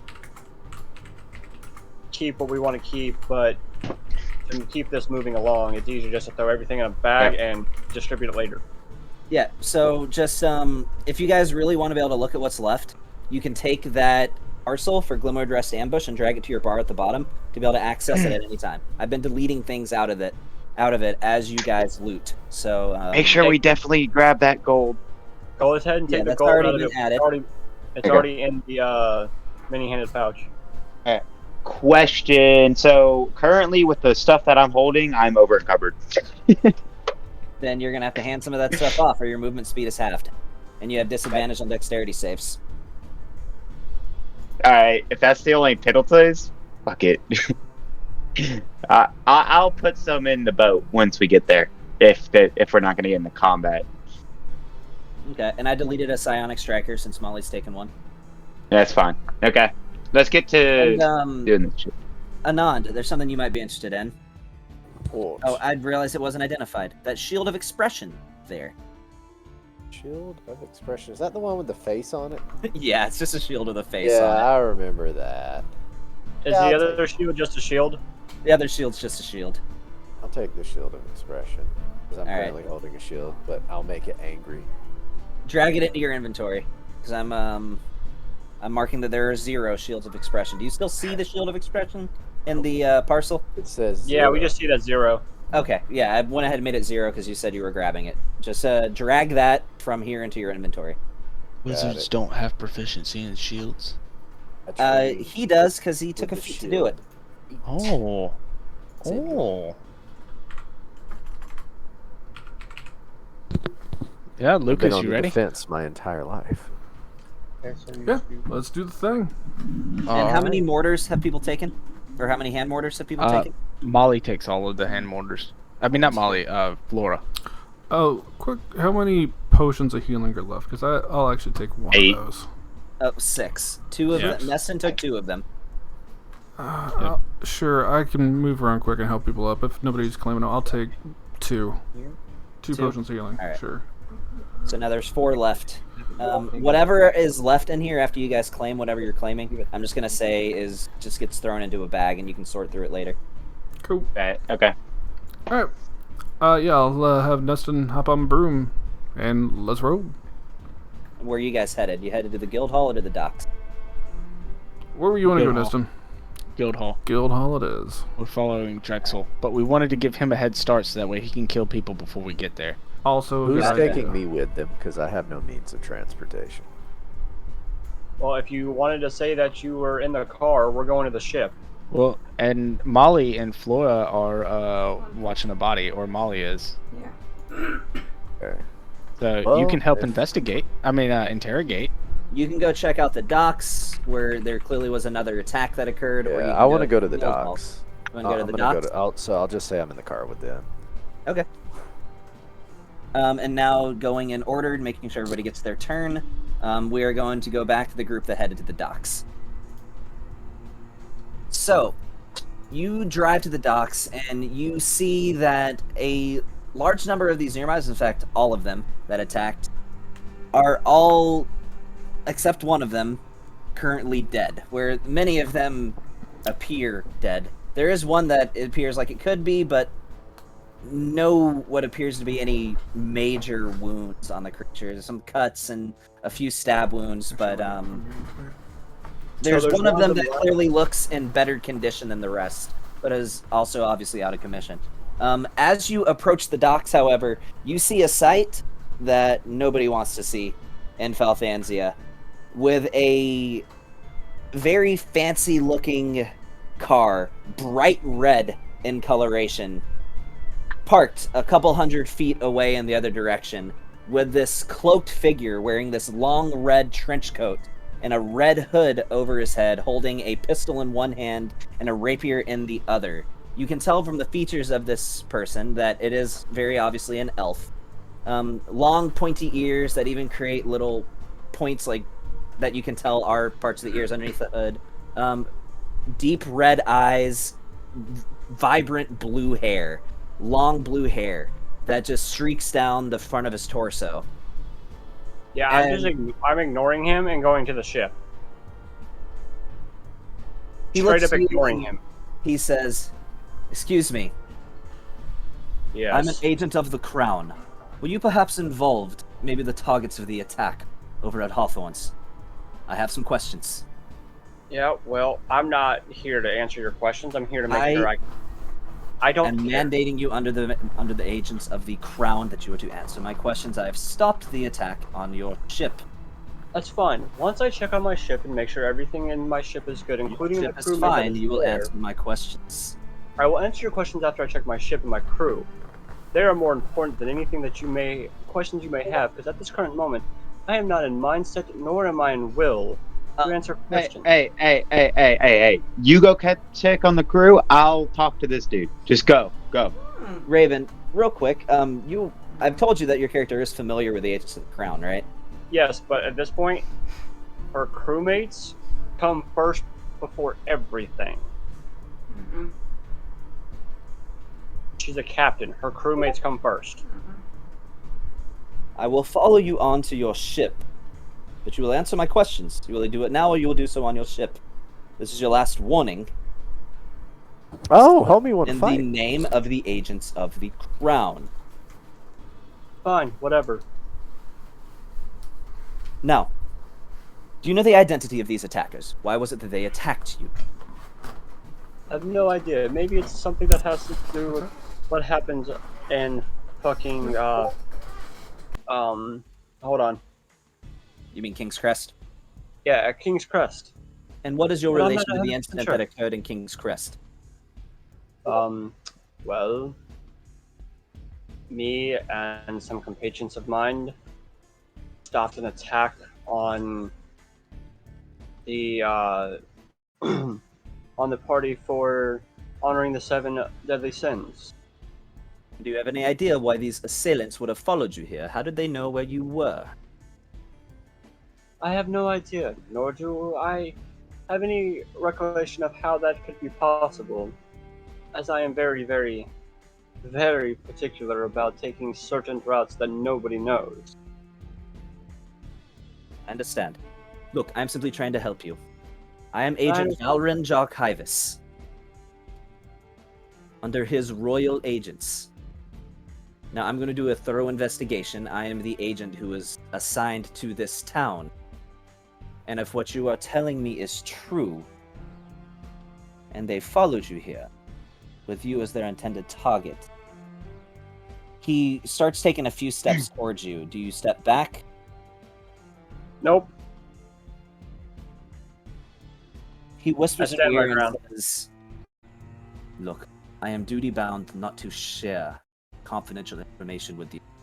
However, there is nothing in my royal mandate that says that I cannot tell you where you must go to acquire this information for yourself." And then he stops whispering and says, "I simply required a favor from you and your Vold friend here. Yo. Look for me in the morning. You'll find me at a potion shop called Tilda's. All I require is your presence, and then I will tell you everything you need to know about where you must go to Since you find are out all of the restricted details that pertain to the threat that is now after your life." Well, I will say this. Now that you are giving us information, I will give you one bit of my own. I have an escaped person of war on my ship. He is not to be harmed, he is not to be taken, he is not to be dealt with. Nobody should be allowed on this ship. I would like it if you put 2 men on this ship to make sure there's no other guards, or at least one, that come and mess with him, because he ran, and the seas are what have taken him into, and I have taken him as personally to protect him from anything harm coming his way. You are telling me you have an escaped convict on your ship? That is something I simply cannot ignore. It is not a convict necessarily. What He is is a it I then? can't remember what the name is. Simic hybrid. He's a Simic hybrid that no longer wanted to fight in the war. Oh, well, that is not a problem there. Why does he feel as though he must hide? And when we are not in wartime, he is free to do as he pleases. His only mandate is that he return to Falthansia to protect his country. Should That's what need of he that does not- defense. He does not want to. He has come a liking to me and my crew and my compatriots. So in times of war, he does not. He rather keep peace and be neutral to anything. That is irrelevant. He must follow the law, but for now, he is breaking no laws. So for now, there is nothing that I wish to do or that I can do. He has broken no laws, and he may travel the world freely Wonderful. for the moment. And I cannot grant him amnesty, nor will I, for he made a commitment when he underwent his transformation. He chose this. No one forced him to become a Simic hybrid. Of course not, but we all make regrets in our lives. And let's hope he does not ever have to. We are not in wartime, there is no need for him. Now, I will depart. I will see you in the morning. Remember, Tilda's Potion Shop. I just need Hold you up, to we walk have through other the door. business in the morning. Oh, you are the adventuring party that came to assist the Dusk Marchers, correct? Yes. I go back with Autumn. I will speak to her. I can delay your departure time by at least an hour or so. We have history. Do not worry about that. Simply find me at Tilda's in the morning. I simply require you to walk through the door. That is it. Quite simple, yes? It's Yes, fine. quite. We have other compatriots. Do you mind if they come with? Of course. He says, though, especially you, he points to Anand. I require your participation the most in this endeavor. All right. I'll be there. Splendid. Now, I will stand guard while you check on your crewmates. Thank you for cooperation, and I will stand guard. I hope your crewmates are healthy and safe. Thank you. Jason! He answers, I'm fine, as he opens the door and you see just smoke and steam just pour out of the engine room. How much is the ship fucked? The ship will be out of commission for at least a week. I can fix it. It's not too dire, but it will take some time. How much is this going to cost me? Well, luckily, we are in Falthansia. The government should cover the repairs. Well, according to our newfound friend here, you don't have to hide. You are free to do as you wish. But I'm expected to return in wartime. That's wartime. Now is not wartime. So you are free to mingle and go as you wish. This must be a trap. If it was a trap, then I don't think he'd be relaying information to me and our compatriots. By he, much as who do he you is. mean? The guard over there. He looks and you see the color drain from his face. You can't trust the agents, Raven. You can't. They are literally above the law. He could shoot you dead right here and face no repercussions. You know me. I trust nobody. And if something were to happen to you, you know I'd break you out, blow up a building, do what I had to. I trust you, Raven, not him. Then trust in me that if anything were to happen to you, you send out your servo, you send them to me, have him find me, and I will know that you're in trouble. I will trust you, Captain. Because if you're in trouble, you know I kind of lean in close. I will break any law that it takes to make sure you are safe. Okay, I trust you, Captain. I will,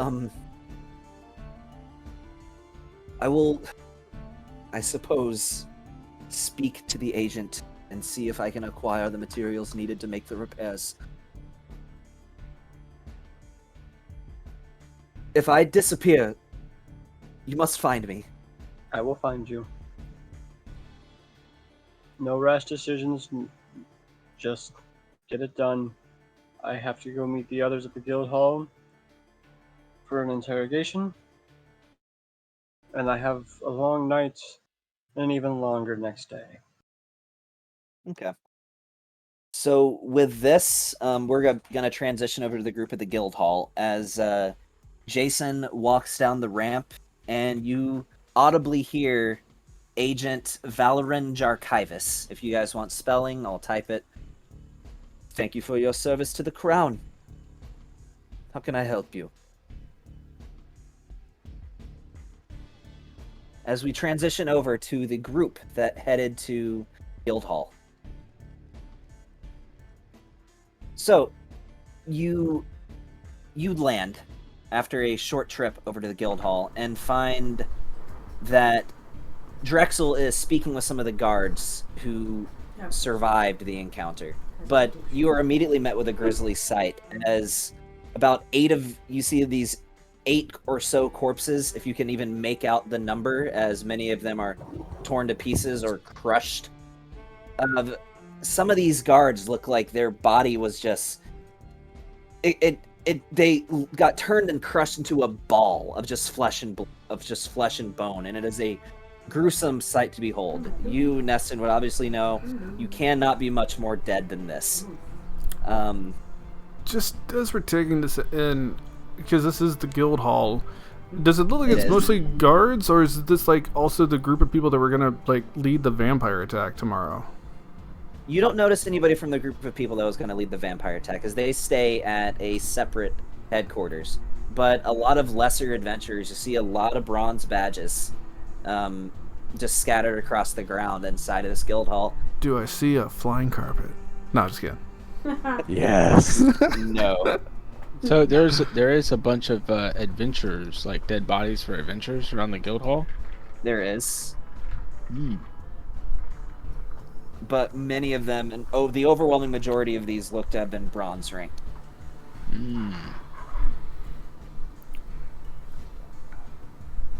But there is some silver ranks. A couple. Okay. But silver ranks are common enough, but you don't necessarily see one every time you go to a guild hall. So, could I do like a medicine check or something? I want to investigate like the wounds, or I don't know if I need Arcana or medicine. I'd prefer medicine because that's like +8, Arcana's -1. So like I want to investigate the wounds and see like what caused it. Is it like are they crushed? They look as though. Yeah, give me a medicine check on this. Oh, okay, awesome, dope, thanks. No, I appreciate that a lot. Yeah, that's a 25. What color They is that? very obviously look like they were torn apart. It's pretty obvious to you that it doesn't really look like any sharp instruments were used. It just looks like they were just ripped apart. Some in half, some limb from limb, by just some powerful force. They were absolutely decimated, crushed and torn until many of the bodies are barely recognizable.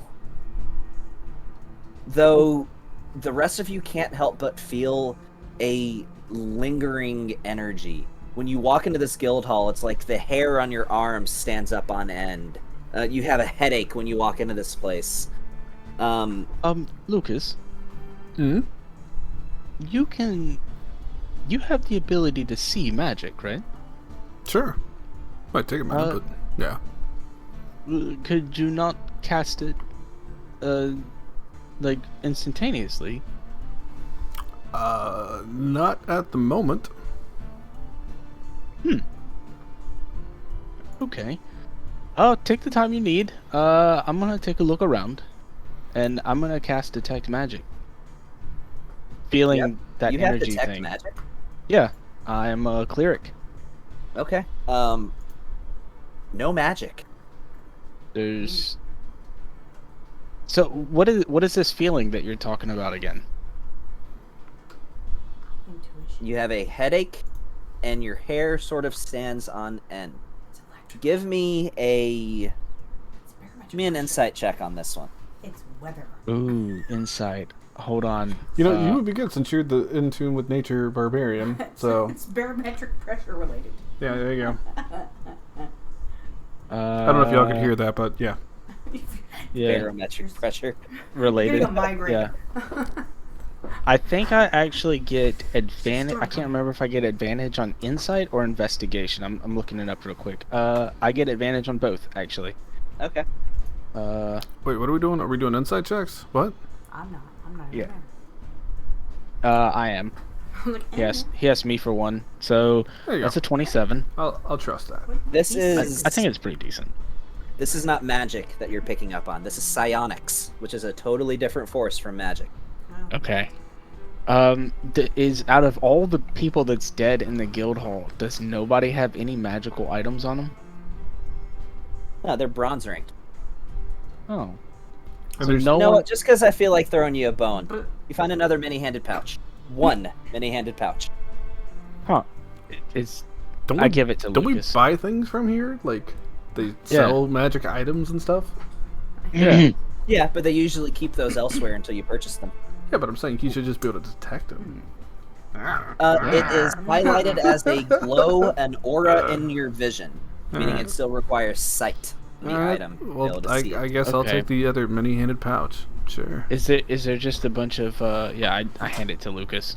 Is there a bunch of guards in here, or are we just the only two? Are they outside talking to Drexel?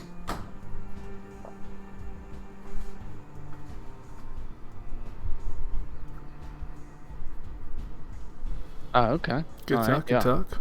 Yeah. By the way, well, I'll say this. While we came in, Gavin kind of assumed that we were going to land. You can do what you want. I'm just going to hover on this broom because I assume with all the mess and gore that the floors are pretty sticky, and I don't really want to be walking in that. So I'm just going to kind of hover at a low altitude here. I mean, Neston isn't actually touching the ground. At nighttime, he actually floats like 6 inches off the ground. So. Oh, that's nifty. Yeah, so he's just hovering around. How do you hover? I assume Lucas would know this since we know each other, but it's actually a thing for the Twilight Clerics. When me and until Gavin gets back, we can actually play. But when the Twilight Clerics first came out, they could just basically anytime it was night, they got the ability to fly. And so Gavin told me for flavor, since we swapped over to the new Twilight Cleric, I could just hover for but it's only like a little bit, like 6 inches. Like I can't fly around. I have to actually use my bonus action a number of times of my proficiency bonus or something like that. No, I think it's my wisdom bonus.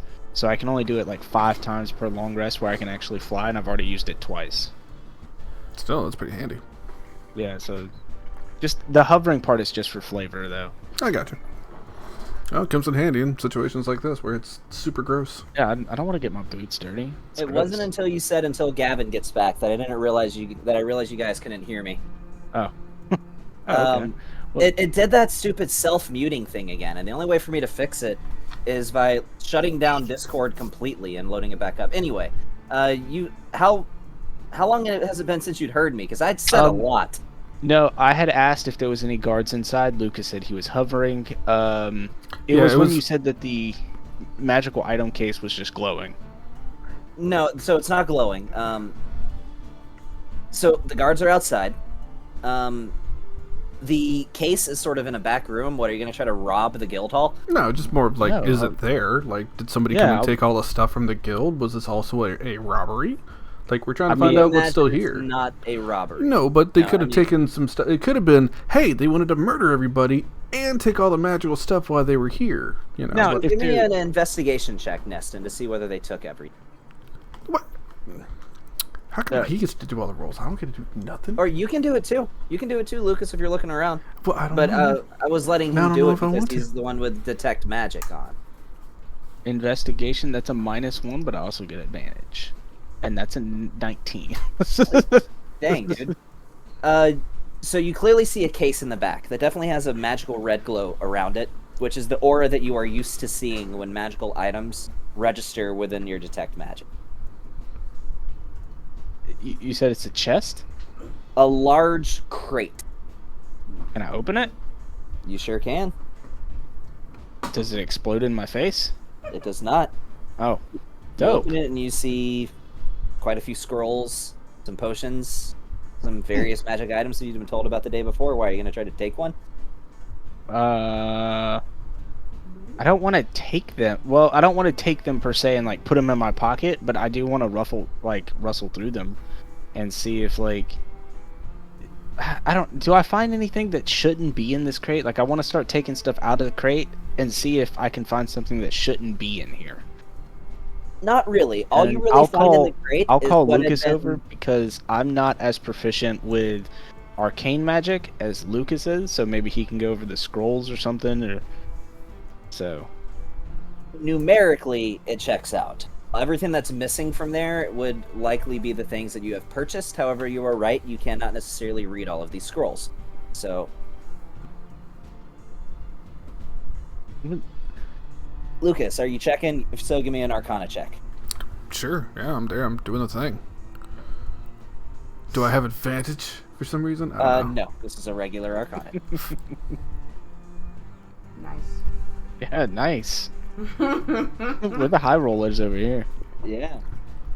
So quite a few scrolls here. Most of them nautically themed. Scroll of Storm Sphere, Scroll of Watery Sphere, Scroll of Lightning Bolt, Scroll of Control Winds, Scroll of Create Water. But all in all, it all pretty much checks out to what had been in the guild shop the night before. I will take. Are the boots of haste still in there? The boots of speed. Your boots of speed? Yeah, that's what I meant. And they are there. Yeah, I think Molly could have really used this earlier tonight. Probably Raven too, but I don't know. I'm gonna go ahead and at least take a set. I'll put that in my satchel. Stealing a set of boots of speed. Yeah, do I remember how much they actually cost? I will tell you whenever I can look it up. It's I 500 to 5,000. So I always say things cost about double their minimum value. So it would have cost you about 1,000. 1,000 gold for the boots of haste? Speed. Or boots of speed? Yeah. My fucking Christ. Is that a felony at this point? Well, I don't know. But I've got a whole whopping 5 gold on me, so... Yeah, I won't take both, because that's too much, but I will take one. I will steal one set. One pair. Okay. Give me a sleight of hand check. Well, okay, I was going to do something else with it too, but sure. With a sleight of hand. With a 14. A lot of shit to 4.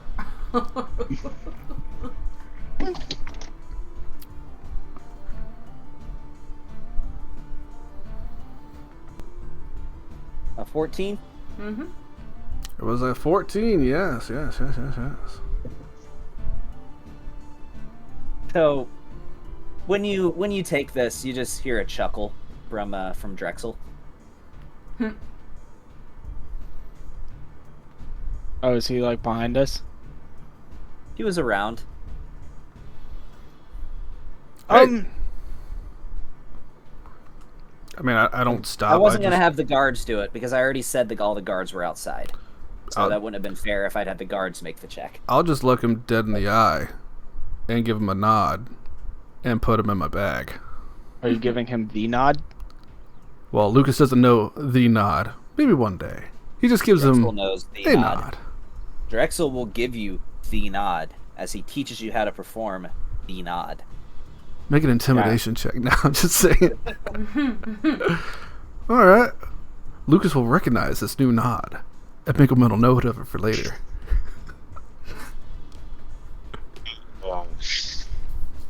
Okay. Gives you the nod again. And So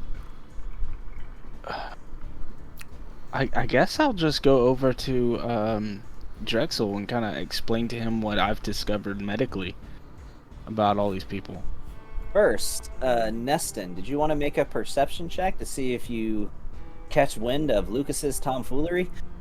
Oh, I wasn't hiding it from Neston. Oh, then you know that Lucas definitely just stole a pair of boots. Speed. Yeah, but I mean, it's Lucas though. He obviously needs it.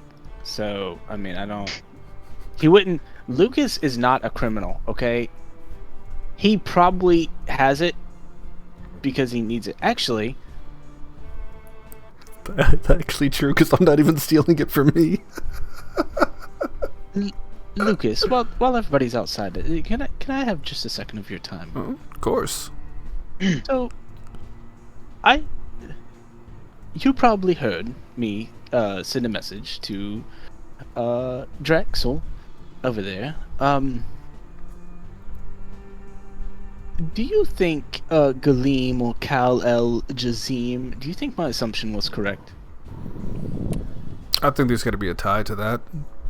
I mean, Did we find the magic carpet? No, you do not. So, with that being said, do you think this is like a corrupted guild hall? Well, I mean, it's hard to say that this was corrupted when they got their asses handed to them. I know, but I can't help but think. Do you think any of these items here are stolen? Now that is a possibility. One of them is. All right. Well, then I see that you went ahead and procured something for, I guess, to help aid with our new endeavor. I take it. Here, take this, and if you find anything else around here that might look useful, just here. And I hand him my bag of holding. I'm going to go and speak with Drexel for a minute.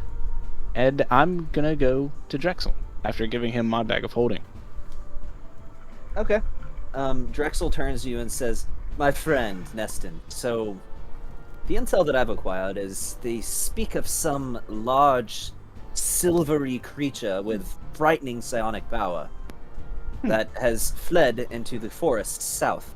It's no longer within the confines of the city." Well, if you said a silvered creature, was it silver hair?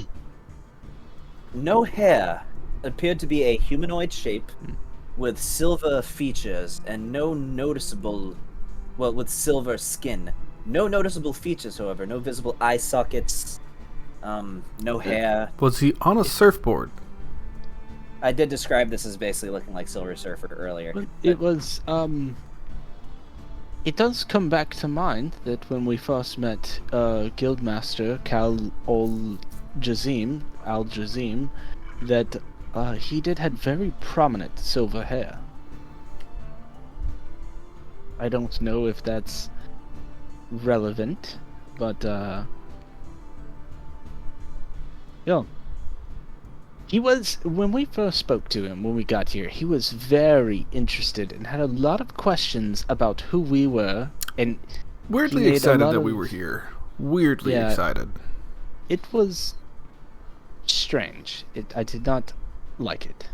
And then it just so happens that one of our teammates told him everything about us, our beloved and honorable captain of our ship told him everything about us and where we were staying and when we were going back to the hotel, and we got attacked. I kind of assumed that 1 + 1 makes 2. Also, I want to take a look around. Is the Guildmaster amongst the bodies that we can recognize? No, there are no Nearmizer corpses in here. Well, Drexel does point out, I do find the Guildmaster's absence suspicious. Well, yes, that's because he's a terrorist, and he wouldn't stay where he just committed terror. I mean, if you want to try and look at it the opposite direction, like, is there any way you can justify why the Guildmaster wouldn't be in here when the house was filled with all these members? No Nearmizer should be capable of this. Well, one is, so... The Nearmizers are fitted with these inhibitors. Sometimes they're in the form of crowns, sometimes they're a gem, but either way, it is meant to prevent their psionic abilities from becoming so strong that it consumes them. Any Nearmizer who is capable of this could not do so with an inhibitor. Drexel, have you ever heard of Skynet? Ha! Cannot say I have. Well, that's another thing. When we first met the Guildmaster, I saw no such inhibitor attached to him. Which was uncommon, but... And that didn't alarm you? Well, I am a doctor of some kind. You never know where Normally the inhibitors are either on their forehead or on their head of some kind, being close proximity to the brain, but I know some people might want it elsewhere, and I wasn't going to ask him to strip in the middle of the guild hall because I was alarmed. I had just come from my hometown, and look, it's been a pretty troubling past couple weeks, okay? Give us a break. I certainly understand. Nearmizers are creatures of diminished potential. Their powers are inhibited intentionally, so as to not be a danger to others, but also to not to be a danger to themselves. If there is a Nearmizer who is capable of existing without an inhibitor, then that is a truly frightening possibility.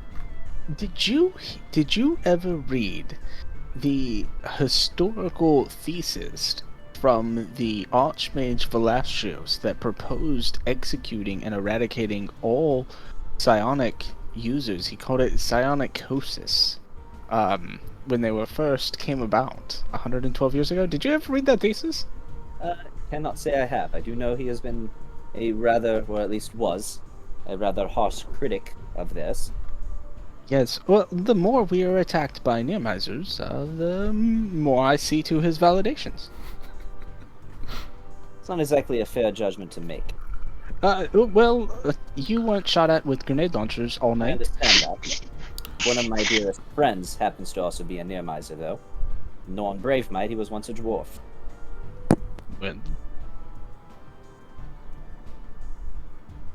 Well, anyways. Well, here's the plan. Well, I should say, what is the plan? Because going forward here, this is a little outside my depth, and I'm going to be honest, it kind of stinks in here. So can we make our way out of this place, or is there something else that we need to do with until the coroners arrive, or however this gets done? I suggest we continue the rest of this conversation in a more amenable condition. Amenable? Here. And then I hand over my plague doctor mask to Lucas. It is a sack of herbs. You just stuff it up into the nose, and it helps you. I've actually got like a really large heap of mint leaves that I'm chewing on right now, so I'm good.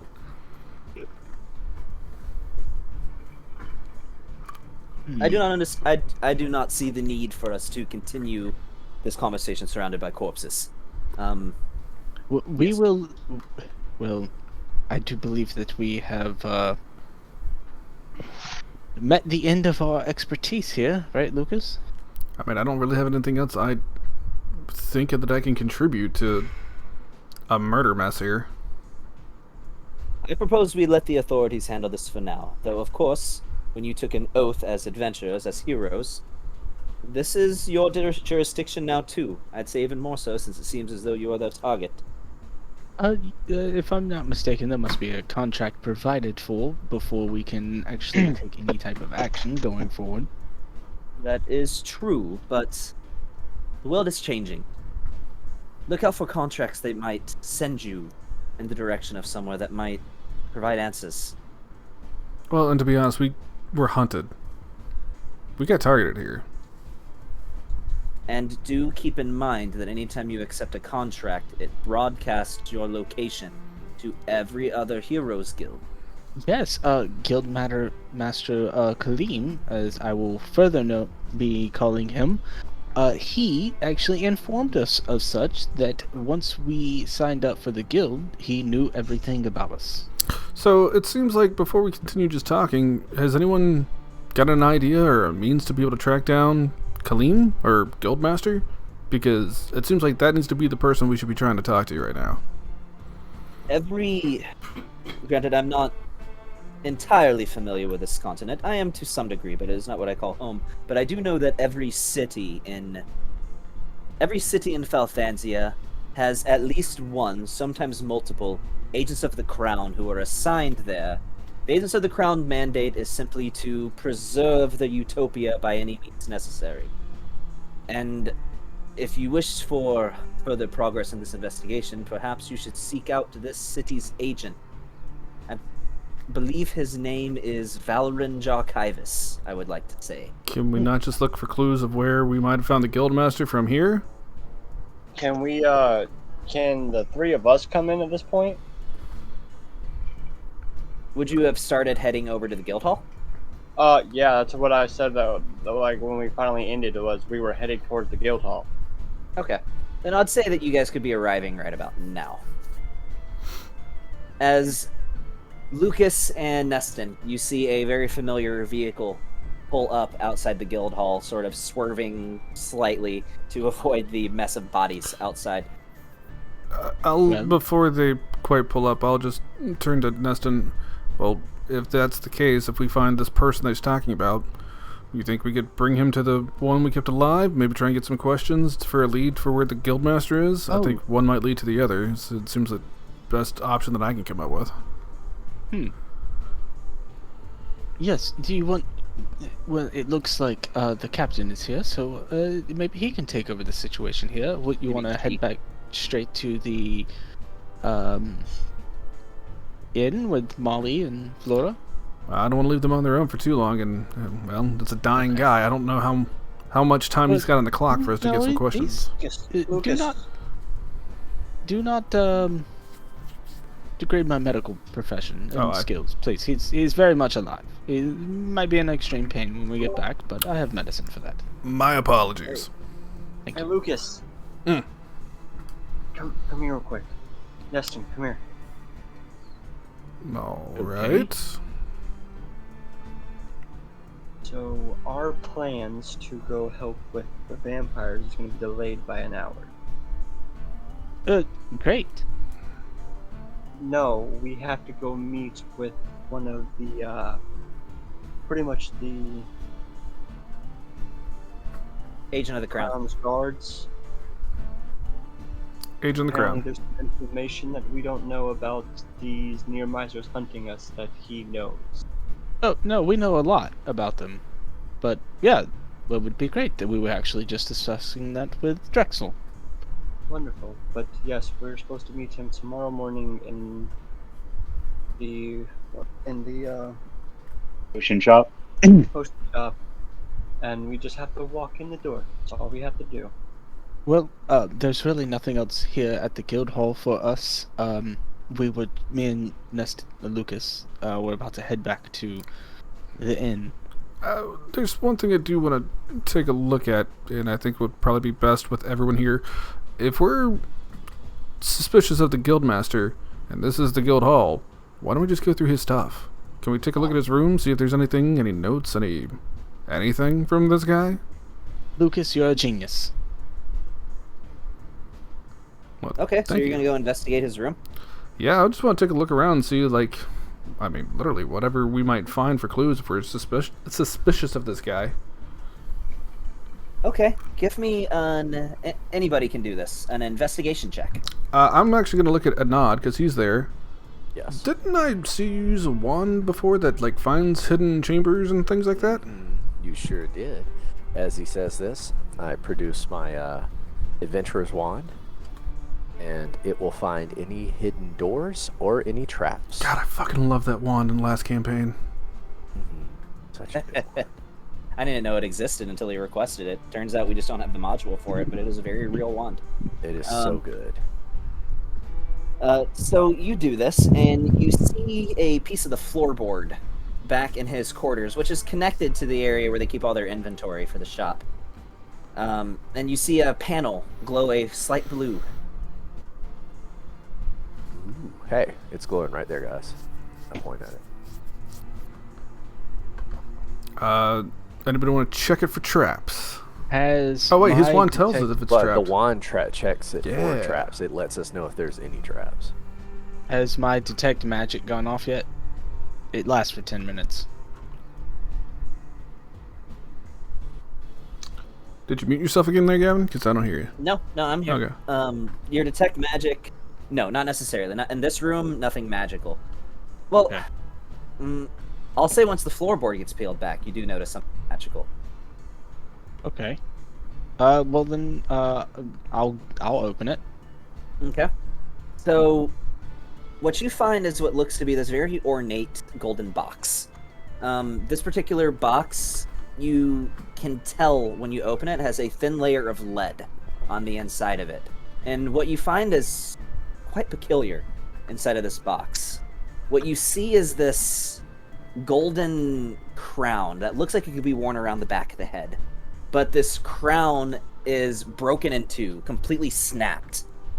And inscribed on the top of this box is just a message that says, "We shall all escape the chains that bind us." Oh, so it's his inhibitor that he broke off. Yep. That's what this is exactly what the inhibitor looks like. I will dump the. Oh wait, no. One last detail on this inhibitor. It has dried blood on it, but this is not one that you can tell, especially with your medical knowledge, Neston. This wasn't removed recently. This has been years since this inhibitor was removed. It's obviously, I mean, it's grafted to the skin, so it's a very painful, agonizing process to remove this thing. So there's clearly dried blood on it, but it's almost as if it's been kept in its original condition from the time it was removed by intention, because he could have cleaned it, but he didn't. As soon as I see that dried blood, will actually reach up and take a couple flecks of the blood, and I'll put it in a vial and put that in my bag. Yeah. Okay. I was gonna say I was gonna pull out like my medicine kit and get out all my tools and have help him out whatever he needs to do that. And I'll keep the box. You said the box has like a thin lead liner on the inside. It does. This box is about I'd say probably twice the size of like a ring box. So not large by any means, but about the. I mean, you can hold it in one hand. It's a very small box, but definitely might be useful in like 2 years. So just describe that in your inventory so you know what it is. We'll go ahead and just say it weighs 1/4 pound. Okay. I'm just going to put small box with lead liner. And you said 1/4 pound, so 0.25? Yeah, 0.25. Alright. So what else we finding in general here? We found that in the little... Everything else seems to have been cleared out. You would imagine that he likely forgot this item. Well, now we know that the keeping that. Guildmaster was definitely a bad person, and that means he does not need to be, he's not going to be coming back for any of this stuff here, and it doesn't need it. So now I will confidently kick open the box and scoop out everything. Really? I mean, everybody's dead, and the Guildmaster was a baddie. So, yeah, Guildmaster ran off with all of the stuff. Okay, as you're just gonna pilfer the guild hall. I mean, he took everything else, so why wouldn't he take all the high-end magical shit that he had? All right, let me update it. So the cap of water breathing you already purchased, right? Yeah, and I've got that. Yeah, so let me just make sure you don't get 2 copies of something. The gloves of swimming... I'm not going to just hold on. We have the whole group here, so this is going to go into somebody's bag of holding, because it's a lot of shit. So the potion of actually greater have healing my bag of holding. was purchased. The 4 potions of healing... I'm sorry, Tony, what did you say? I gave you my bag of holding. Oh, I didn't know that. I knew I had a many-handed pouch. You just gave me the bag of holding. That's right. Yeah, I just handed you mine when I went to go talk to Drexel. It all goes into the bag of holding that he gave me. Can I have the scroll of lightning bolt? You got it. All right. So we need to do this in an organized fashion, so that way what you guys get doesn't exceed what's actually in here. Because we don't want 4 people adding. Let everybody just kind of take a look and see what they're gonna do, and then we just kind of keep going with the game. We'll bring it up later. Nobody bought a potion. Somebody did. Did somebody buy the potion or the ring of swimming? No. Nobody bought the ring. No one bought the ring of swimming. Water walking. I know somebody bought that. I got that one. Nobody bought either of the potions of restoration either. I don't think. I will take the boots of speed, as I am one of the only other ones that have to be close. Oh yeah, so never mind.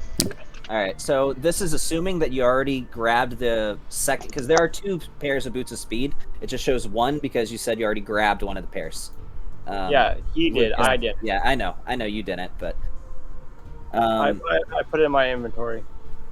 Do you want me to move all the scrolls except for one, the lightning bolt, into my bag of holding? Sorry. Anand? I'll take the lightning bolt. Anand wants the lightning bolt. Anand wanted the lightning bolt. I didn't see that. I just want to make sure that people don't get duplicates and you guys end up with more than was actually here. So, Anand, you want the scroll of lightning bolt, correct? Marte? Or go out. Oh, yeah, he said his power's out. Oh, that was 30 minutes ago. Yeah. But he said it earlier, so yes, he's getting the scroll of lightning bolt. Alright, I will add it to his inventory. And then one set, because there were 2 boots of speed originally, I took one, and then there's one left in here. So, Raven's getting one, and then Molly's Molly. getting the other. So I grabbed Bob. I grabbed gloves. Potions of restoration. So you've already and grabbed swimming. You've already grabbed Bob. You've already grabbed the gloves of swimming and climbing. You've Yep. already grabbed that. It's in your inventory now. Yep. Potion Okay. of restoration 2. You're grabbing 2 of those. Yeah, I will. I mean, Sean, you're grabbing everything, right? Yeah, whole shebang. Yeah. So Speaking of, is there any money in here? Yeah, I was gonna say that. I No, was the gonna say money there's no appears gold. to have been taken. All right. ring of swimming. Grabbing that too. Yeah. Well, yeah. Everything's going in. He's putting it all in my bag of holding. Okay. So what people don't specifically ask for out of this, it just goes into his bag of holding. Did anybody Yeah. want any of these items specifically? We already got what we wanted. Okay. So I everything might that's want the gloves of climbing. gloves of swimming and climbing. Yeah. Yep. Yeah. Let me delete those out of my inventory real quick. I'll put them in yours. Fun. Yeah. I didn't expect you guys to just pilfer the whole guild shop. Well, See if again, that actually comes back to. I didn't. So the gloves is already taken. it wasn't my intention to, but when I found out the guildmaster, we were assuming. All right, I'm back. Sorry, I was putting the children in the bed. What did I miss? We took everything. Gavin, can you add the scroll of You lightning guys bolt just to pilfered a guild motivation? shop. I already did. Okay. Oh, you did? Well, no, we didn't pilfer it. We are strategically translocating it, okay. strategically translocating equipment to another location. We're preventing Oh, looters okay. from coming in here and taking this by looting it before okay. them. You would know this is all technically still guild property, but do Yeah. as you would like. Well, But We'll we be are part of now the we are guild. currently the highest ranking members of the guild, so this is our due diligence. I do agree. hmm These items will be used to stop the murder of guild members. Okay. So I want Sure. to talk. With, All right. Are we ready to go on to the next thing? Hold on, Raven. What were you saying? I want to talk with Drexel. Like I want to pull him to the side. Drexel says to you and says, "Hope you guys know what you are doing.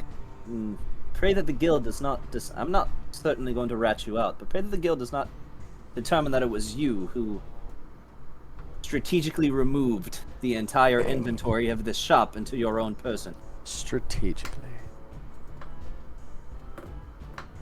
Drexel, can I have a word with you? Well, Of course you can. I'm just gonna say under my breath, not all of us can just dance for cigarettes and get money.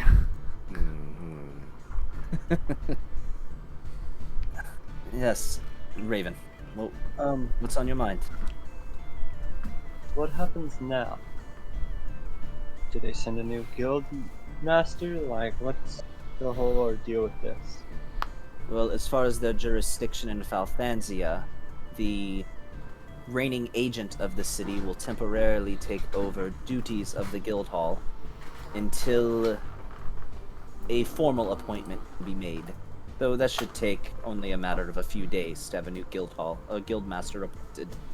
Well, I'm just saying because the highest ranking members are us and you. Yes, but as far as Falthanian law, if the position ever comes open in a town, despite the fact that they are not members of the Heroes Guild, the residing agent, or at least a residing agent of the city, is appointed to the role until it can be properly filled. You must remember, the Heroes Guild is a Falthansian organization in origin. They have just simply spread throughout the rest of the world. Okay. Their law goes. So I need to. You do know that the reigning agent wishes to speak with us and tell us information that is not supposed to be told, correct? And I suggest you go with him. If he is willing to tell you this information, I'm sure he has found a loophole around his mandate. Agents are fierce patriots of Falthansia. I suggest you meet with him, but do so cautiously. And agents have free reign. They are the moral police of Falthansia. They can perform simply any actions that they wish, so long as they can justify that it was for the betterment of the utopia. So, how do we go about doing this without... Because he said all we had to do was walk in the door. And he made it a very big point for Anand to come with us. Indeed. He I clearly pulled him to the side. approached this So- endeavor cautiously, for he clearly has some goal in mind that apparently requires your Vold friend. I do not know what he is up to. There's no way to predict these people, but I That can is tell very you that Bold of him. No. Well, let me just... Well, cousin, let me request one thing from you. Of course, you know I'll do it for you, cousin. If shit goes sideways, I need you to step in. But what if it goes vertically?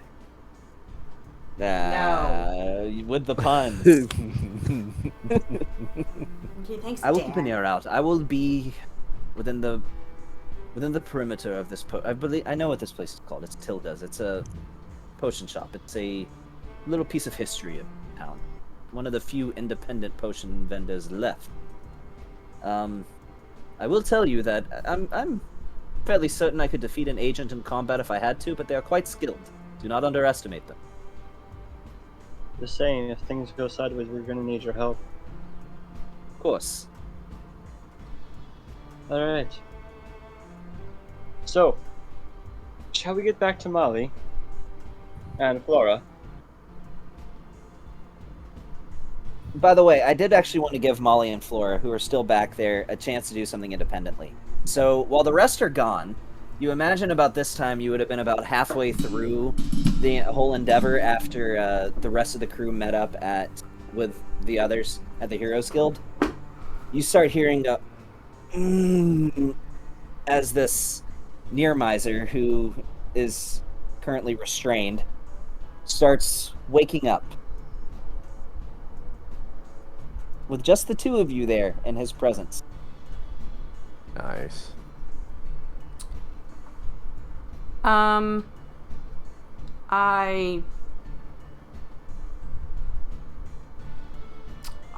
guess, kind of just hold his shoulder down to the ground and tell him to remain quiet. Make a strength saving throw. Yes, I'm asking the barbarian to make a strength saving throw. Alright.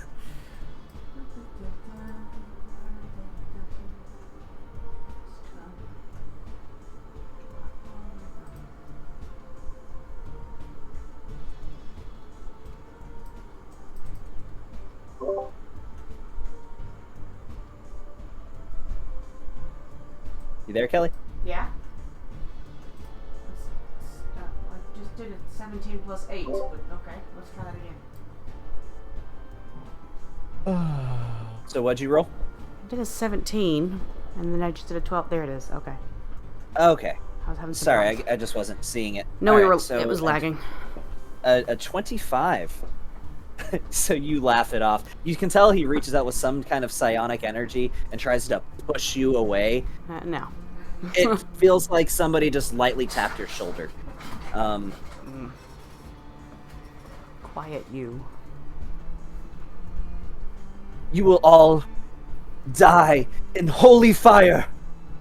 Your minds cannot comprehend what there is to come. The world will be purged and made anew. With us at the top, we will all become one, or we will become nothing. Right.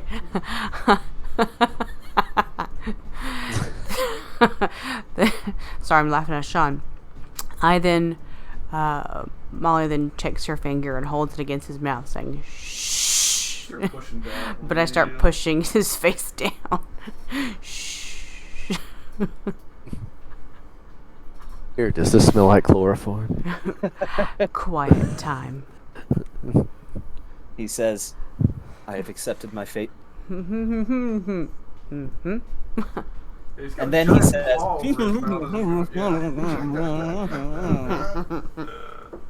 Yes.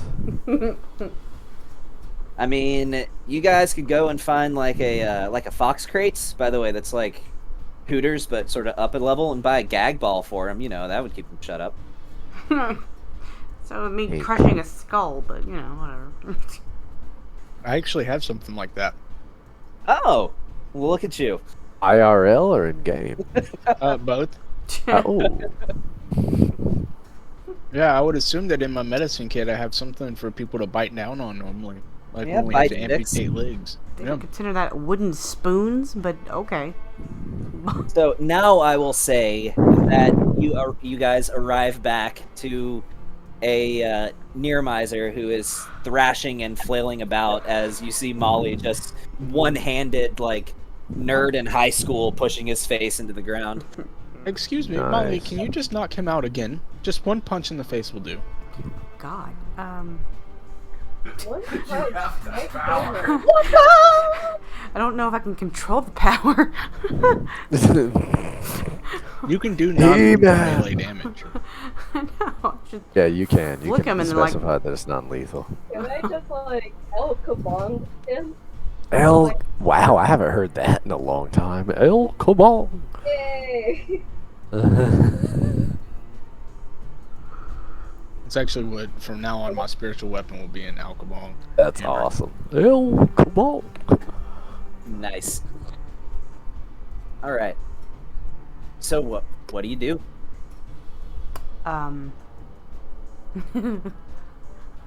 You go sock 'em bopper or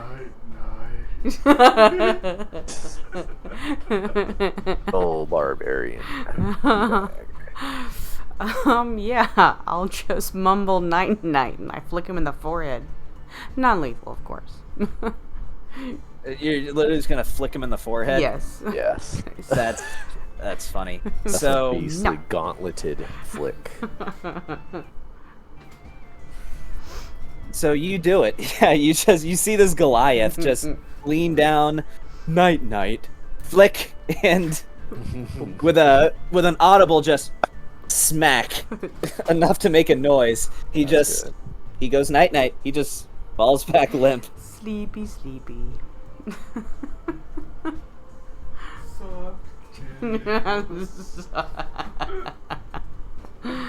You also notice a distraught elderly couple of Saurian humans just watching the legacy that they had built, this bed and breakfast that they had maintained for many, many years, as his wife cries into his arms as he just looks up at this building.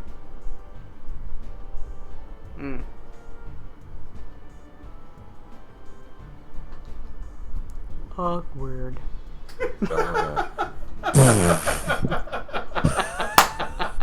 That's not what I was expecting, I'm not gonna lie. Guys, do y'all wanna I wanna give these people something. Like what? No? Well, make a monetary donation or something, at least to help. I walk have up nothing. to him and hand them 300 gold. Seriously? Great day. Yes. You can keep it. I I'm walk gonna up go to him over and to hand the- them 300 gold. I have I'm a gonna sun go- bomb.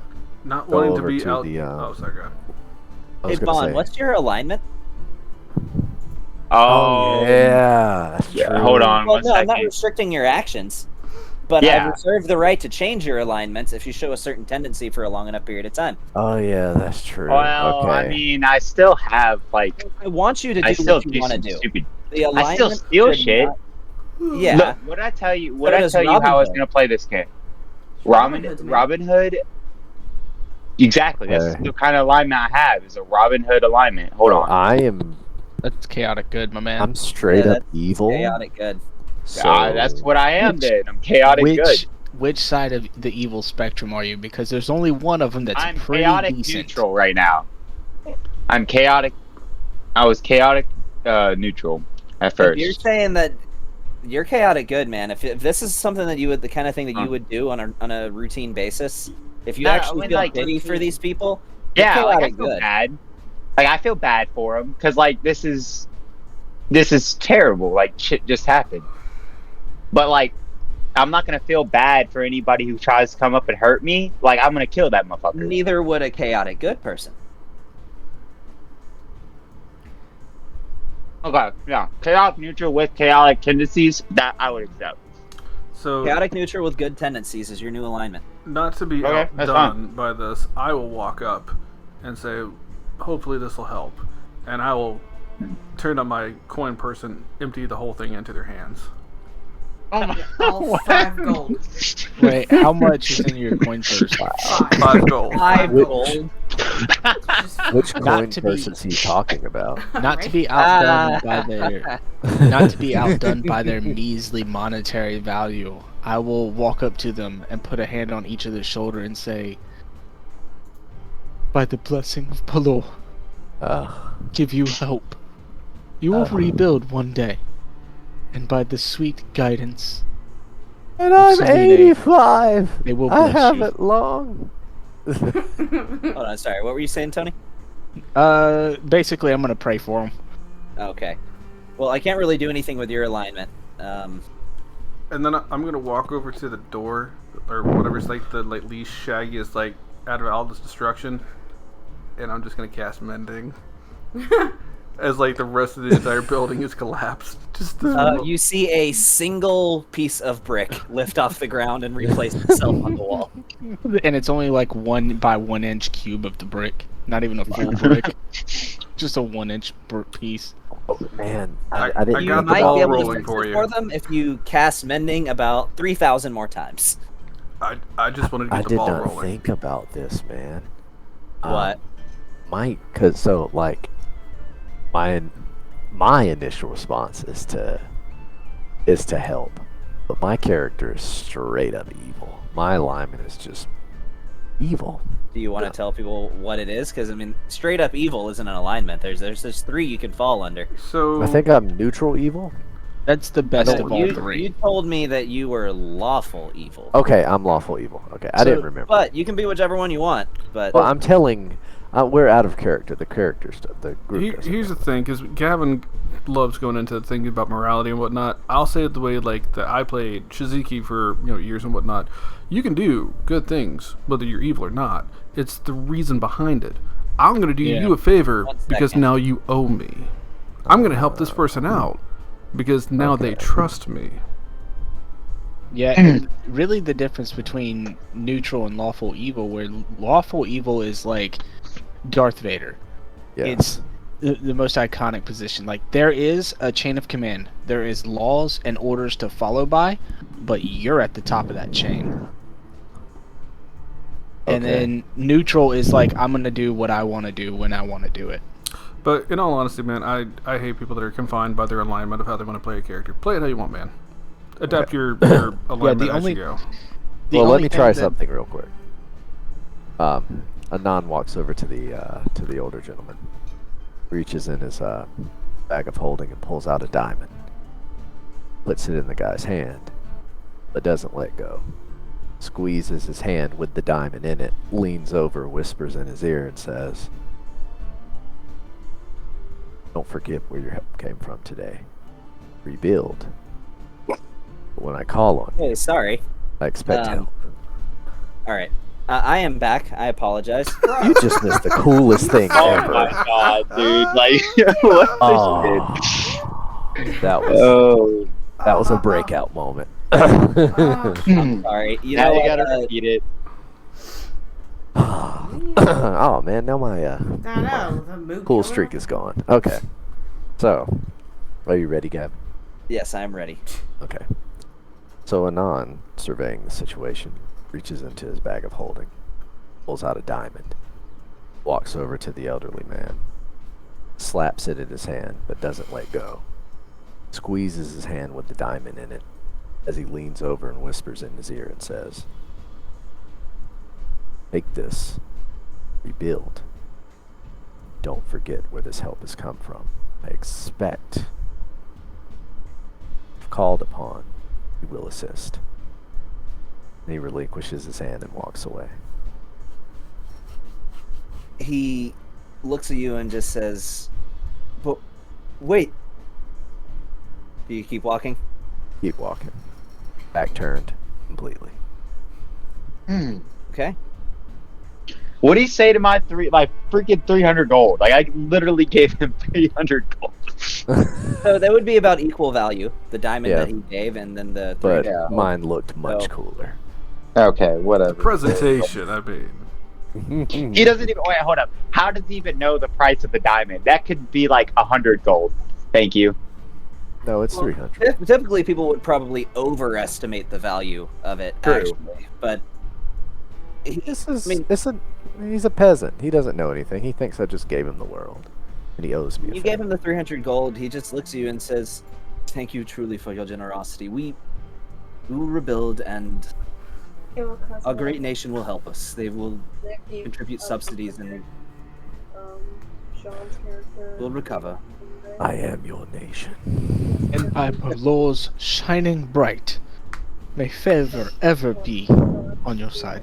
Bro, did you literally tell them thoughts and prayers? You're despicable. Yeah. Yeah. So what's of it, dude? Everybody's doing what they can as you see a second little piece of brick go back in. And I give him nothing. I give Then him Raven gives absolutely nothing. Okay. We can't. Man, I give him a pat on the back and tell him good job. so, okay. All right. What are you guys doing? So does you've gone anybody over there. have... You see that the saboteur, the Nearmizer from before, that he is unconscious but still very much alive. You've all done your thing. You see this elderly Saurian couple mourning what they've built. Yeah, I see our prisoner sleeping and I'm jealous. Can we go back to bed? Is there a place for us to go back to bed? For real. Keep casting that mending and there will be eventually. A third little piece starts to float, then I just go, oh fuck this, I'm gonna walk out. So we should probably all try to get some sleep. We do have a meeting in the morning. We can always Agreed. go back. We can always go back to the ship, but they didn't look like there was too much damage to it.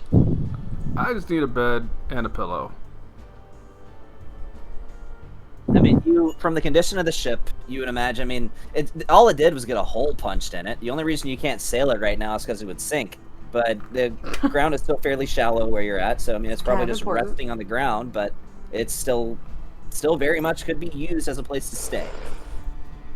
So I have 50 feet of rope. Wherever we stay, I could tie this guy up. And use like my immovable, like we could probably like shove a sock in his mouth. Yeah, I or was thinking something. about that too. And I have an immovable rod, so we can like hang him up by the rafters or something. And I can tie knots very well. It Dope. happens when the move. I have pocket sand, so if he wakes up, I can just blow it in his face. Ah, yes. good Pocket old sand. Yeah. I could just thump him Pocket one more glitter. time. Alright, let's That's find what out you where we're guys should sleeping do. first. You should have Molly as the one keeping guard, and every time he wakes up, he's like, "What happened?" Punch in the face. Flick them. Just flick them. No, flick them. It's not even a punch, just a flick. Quality. Absolute quality. Sounds like a Fusion skit. So, Alright, we go let's into go the back to the ship. Take some sleep, yep.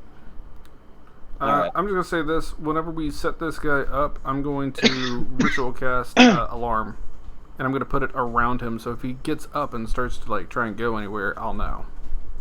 Oh no, I'm literally gonna tie him. I got you, man. I'm just saying, for whatever reason, if he breaks out of restraints or something like that, he tries to go anywhere, I'll know. Yeah, I might be a hard sleeper. You sure? So I'm gonna tie him to the extra hammock that's in the captain's quarters. So you're Because keeping him I've with you. already done my 4 hours. You still have an hour left. It was about 10 o'clock. This happened at 1 a.m. Okay, the pseudo dragon's gonna just like sit on top of him, and the pseudo dragon will just wake me up if he moves. But I mean, when you're in your reverie, you're still aware of what's going on around you. So Yes. Well, then I'll just tie him to a hammock in there, and I would just go into my reverie. Okay. Look, the point is he's contained. Yeah. Kevin, gotcha. I actually have a spell kind of question.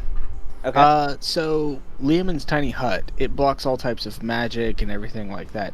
Psionic abilities still pass through it, right? Psionic and magic are two different forces.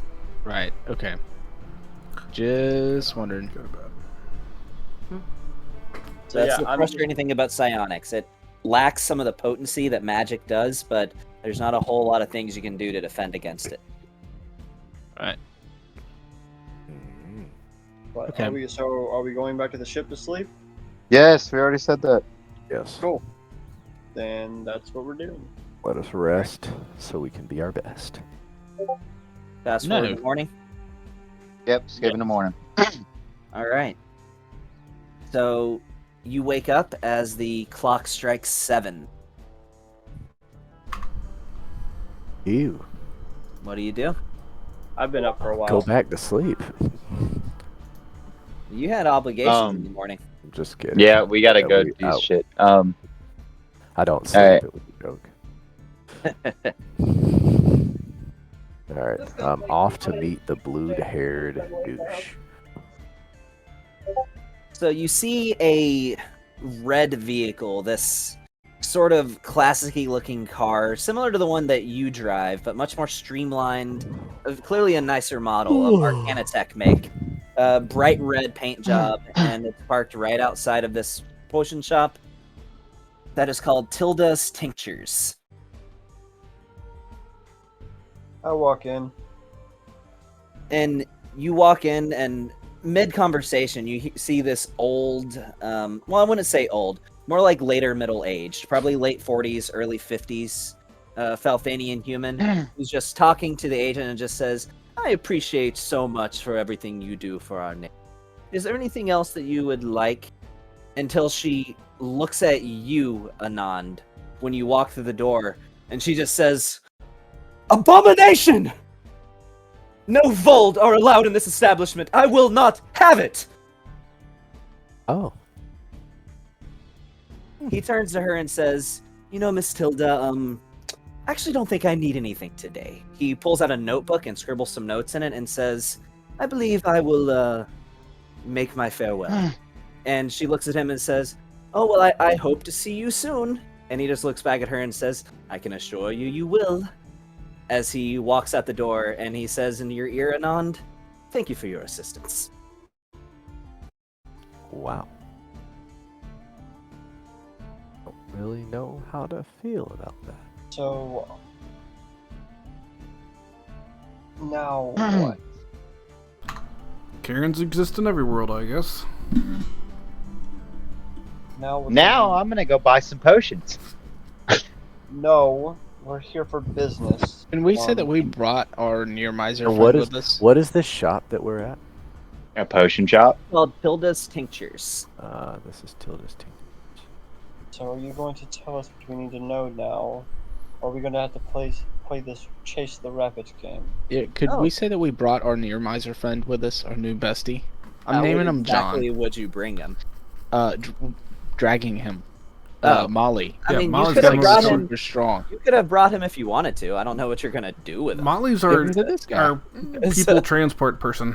Oh, I got you. You definitely attract some wandering gazes as people are Yeah. waking up in the morning to go about I their daily lives and open But their shops honestly, up. my plan, I would throw him in a giant like potato sack, and she'll just throw him over her shoulder, and we're just gonna walk him to go meet Yeah, this we- agent. Okay. So Yeah, sure. You got him with him. yeah, nah, he's just in a big old sack of potatoes.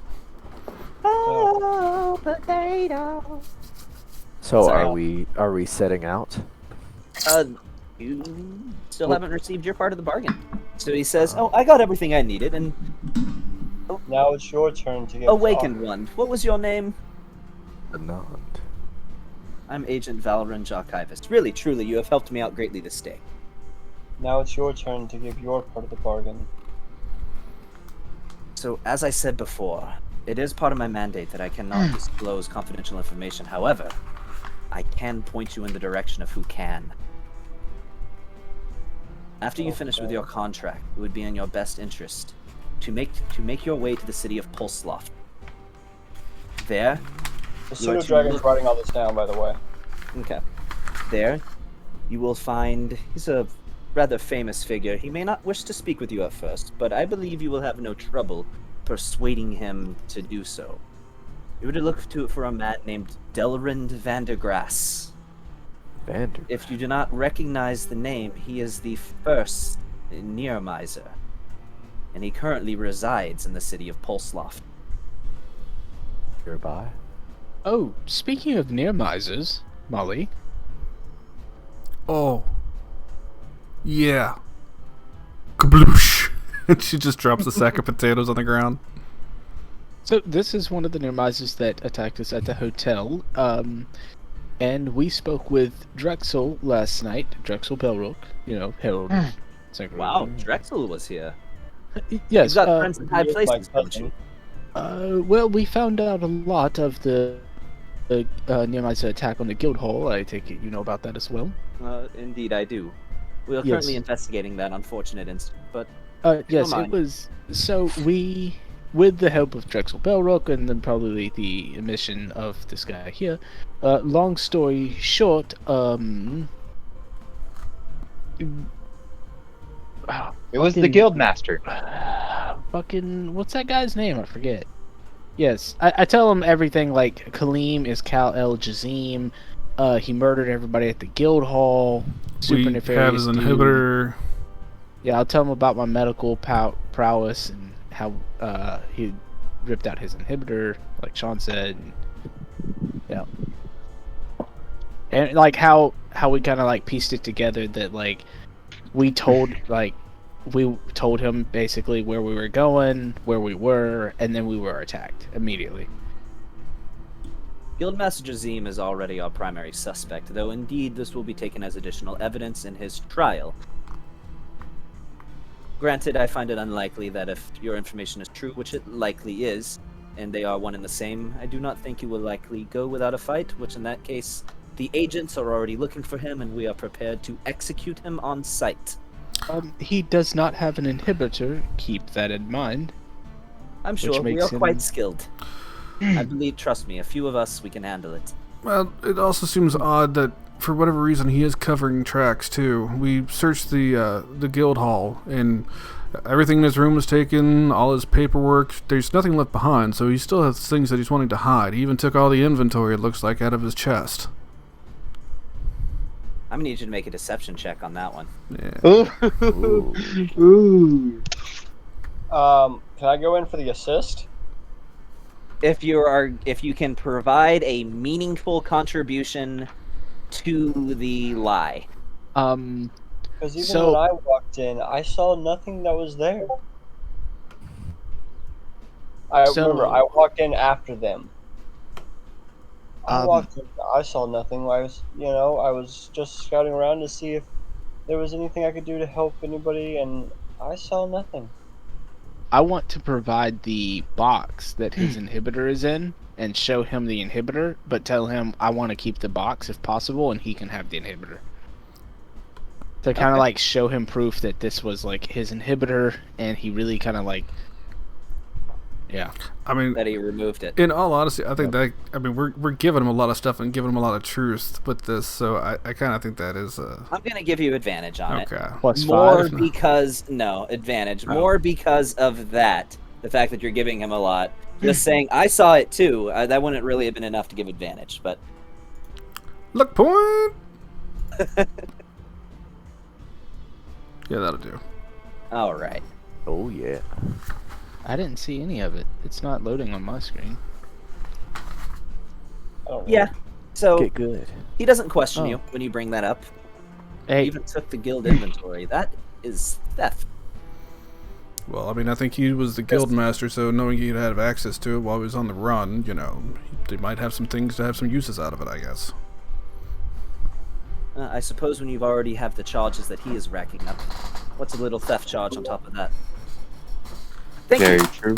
You have been extremely helpful, and I do hope that the information that I have given you ends up being of assistance to you. And Well, Now You we have to helped go our to great the nation vampires. much this day with your contribution. Of course. Well, He now we have to take deal the with vampires. Nearmizer and the inhibitor. He does. He says to you, I do not need the box, but thank you for your bit of evidence, as he pops the trunk on his vehicle, reaches in and grabs a little plastic pouch and sort of just dumps it into that. Okay. So they do have plastic in this world. Yes, that is one of the inventions of the last 112 years. There is plastic. Ugh. Gross. So, So shall now we the go- oceans start getting nasty. Anyway. Shall we go and... We're still in the potion shop, right? You are. Though this No. old lady is not happy that you're there. Well, Very middle-aged lady. unwelcoming. Well, You're outside of it, actually. You're outside the front door. But you're Molly's just gonna by like the reach shop. down and pull this guy out by the scruff of his neck from the back, and he almost like gets stuck in the process, like he gets snagged on something, and she just keeps pulling it until the bag just kind of like rips, and she just pulls this guy out. Wiki time. Says you will be taken into custody. Sugoi. What do you call yourselves again?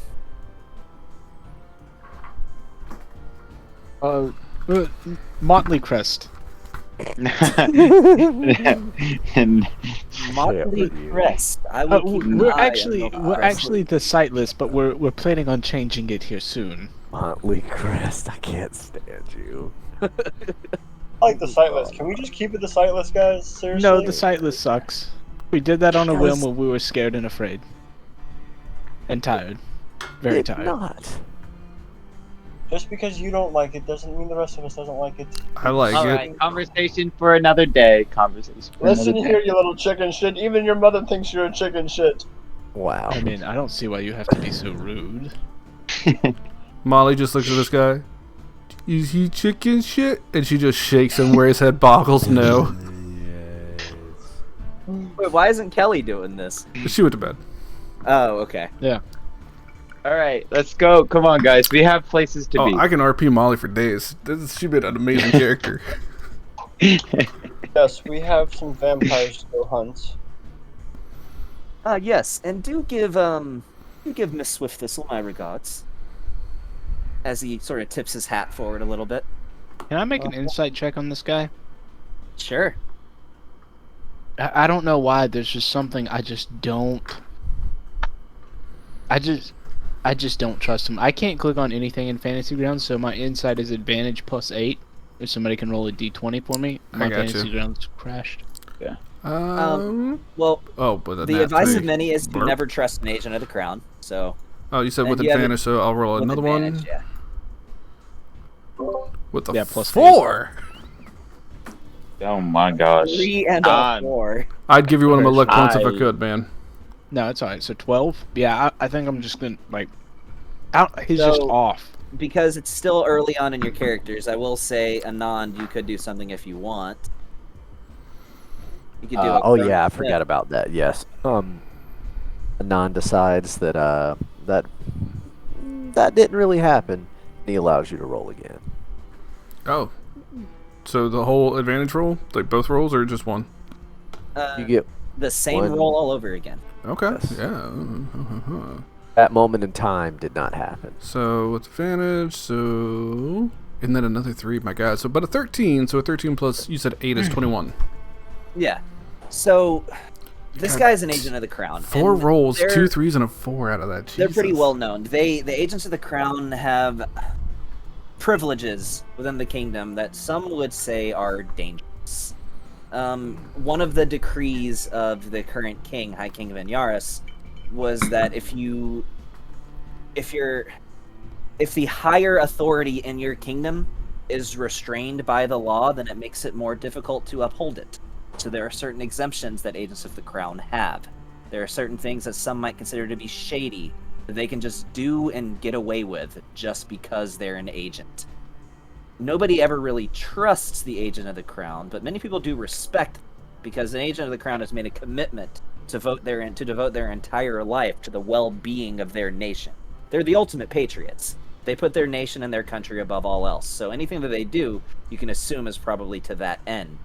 However, when he mentioned to give his regards to Miss Swift Thistle, you detected almost a hint of sarcasm in that, like as if to hint that there is some degree of history between the two of them. So once he leaves, I'll just kind of like whisper to everybody. Maybe we shouldn't mention our encounter with him to Miss Swift Thistle.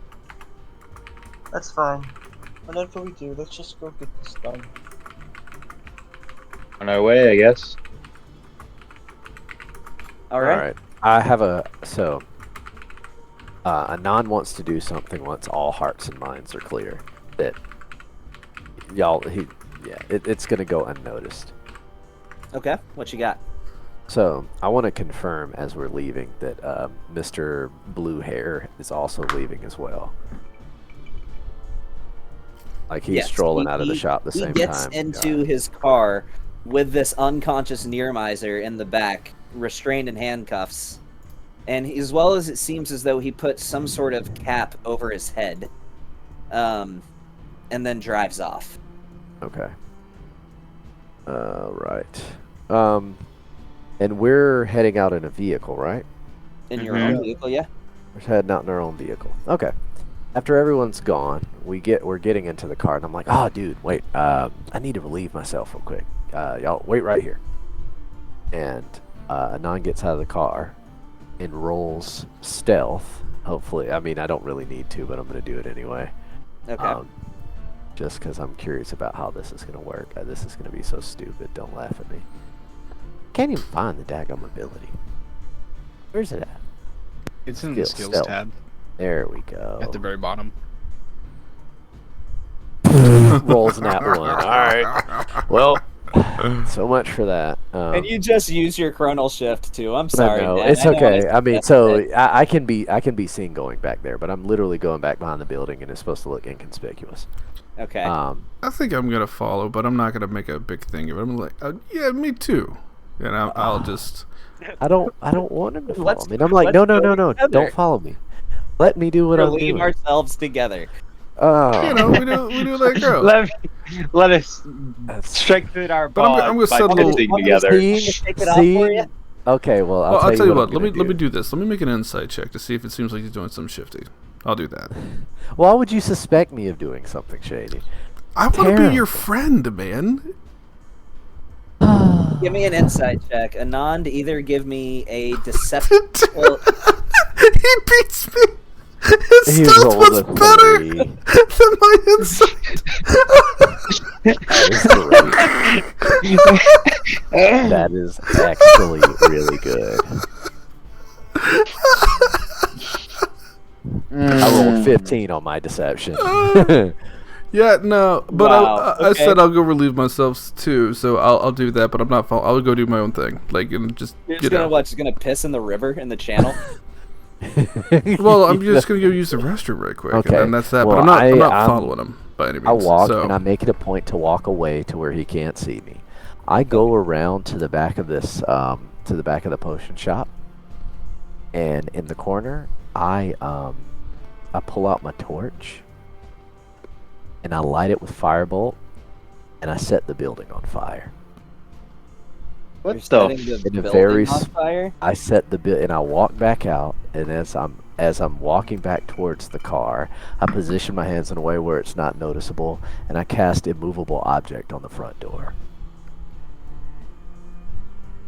And I get back in the car. So here's the best part of this, right? I left after he did, and I just said I went in to use the restroom.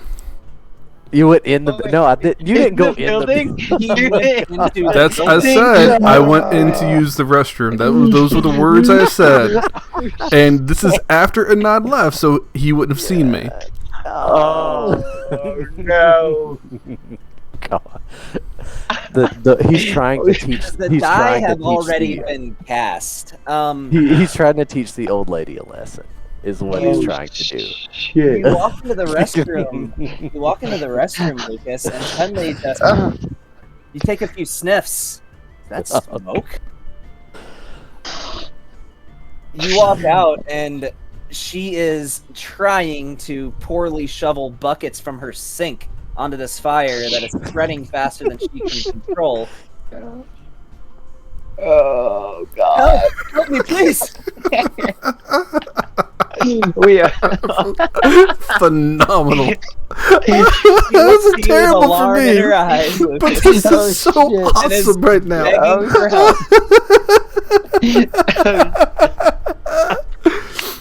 All right, is there a window or anything in here? There is a window. Well, I don't. I'm just no, like, because I don't know who put the rod there. I wouldn't know that. The first thing I would try and do is kick open the It's a door. Spell. So a movable object. That's spell.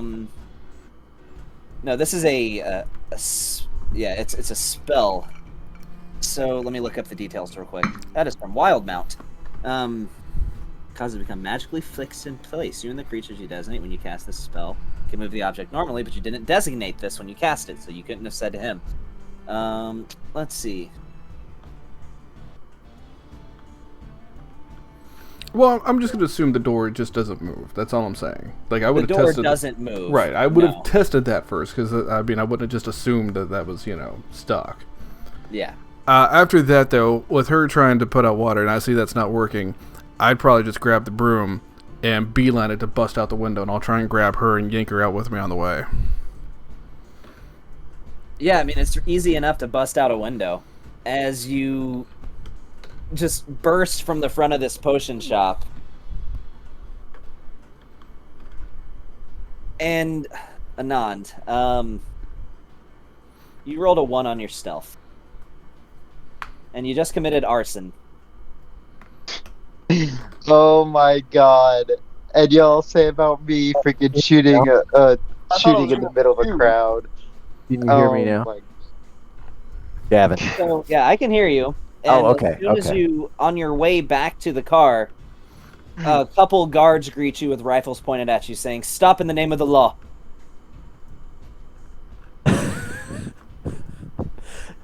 No one saw me do this. You rolled a Literally 1 no on one your you saw. rolled and you a walked 1 back on your from that initiative. direction. Okay, Bond is just gonna sit here and be like, "Oh, fuck." And I'm gonna be like, they set me up. They come up and walk. They walk They up to you set and me say, up. Oh, and "Careful, as I careful, say explain this, why you just walked from the direction of a burning building." while they're not paying attention, I release the spell on the door, and I say, "No, I was relieving myself. I do not know what is happening." Make a deception check. All right.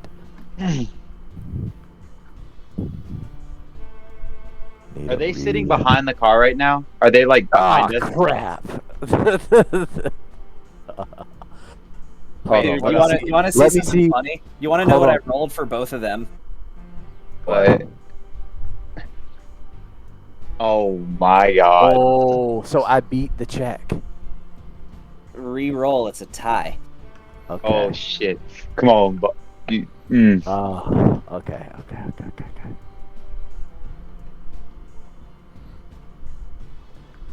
15. Okay. Okay. Yes. Whoo. They look at you and say, "You must still answer some questions. The agent has already been summoned to the scene. Where So, were you when the building was set on fire?" just a quick thing here. I was peeing. I just busted out the window, and I'm carrying the shop owner. I imagine I see this because I'm right by, right? You do see this, but seeing as how you were the one that was in there and you brought the shop owner with you, you're not exactly at the top of their suspect list. No, I'm with you, but I'm just saying I see this, right? Yes, you see this. Oh, yeah, I come circle back down and put her down, and like, great, you guys are here. We need to go ahead and get a bucket line or something going, put out this building. Yeah. Here, let's help them get the building put out. Y'all can question me when the people come. The They priority is know, keeping things from burning. And they say that will not be necessary as they point off in the direction. And you see the same agent of the crown that you just talked to point his rapier in the direction of the building, almost like a wand, and just see a stream of water shoot out from his rapier. He has a piss wand? Well, damn, that's better than. I mean, I was gonna do shit, but alright, fine. Wait, So- how'd they summon him? Did they call him on the phone? You don't know their exact means. They did it somehow. Wow. So Well, if they've got Raven's- this, well, Raven's gonna help out Oh. and literally create water in a 30-foot cube right on top of the building. Oh, that's not bad. That's 10 gallons of water that just drops straight on the building. just saying, we're gonna go into a big fight in a dungeon later today. Might want to save your magic. Fucking idiot. All right. So how about like we get out of here? Well, I mean, we're kinda supposed to be agree. meeting with someone. I have a question for you, Lucas. Did you see anybody like maybe go out or like had something in the building that was on fire? Like, did you see anybody, Lucas? I wasn't really looking for anyone. I was just trying to, I was about to bust. Did you see anybody, freaking Lucas? What are you trying to tell me? All right, my special ed students, let's get in the car. Yeah, Let's go, guys. Come on. I'm sorry about them, officer. They're a little they're a little special sometimes. I'm gonna get them back home now, and I'm just gonna kind of like guide everybody back into the car. Okay. I'll just, Continue our investigation. Be safe, as we now appear to have a serial arsonist in this city. Yep, I got them. I got my special students. It's okay. I'll make sure they're taken care of. I'll Get just, in the fucking car. Attack from the extremists. I just want to tip my hat As to the Lord lady Town whose life Guard. I just saved. Can I get some recognition? She turns to you and says, "Thank you, young man."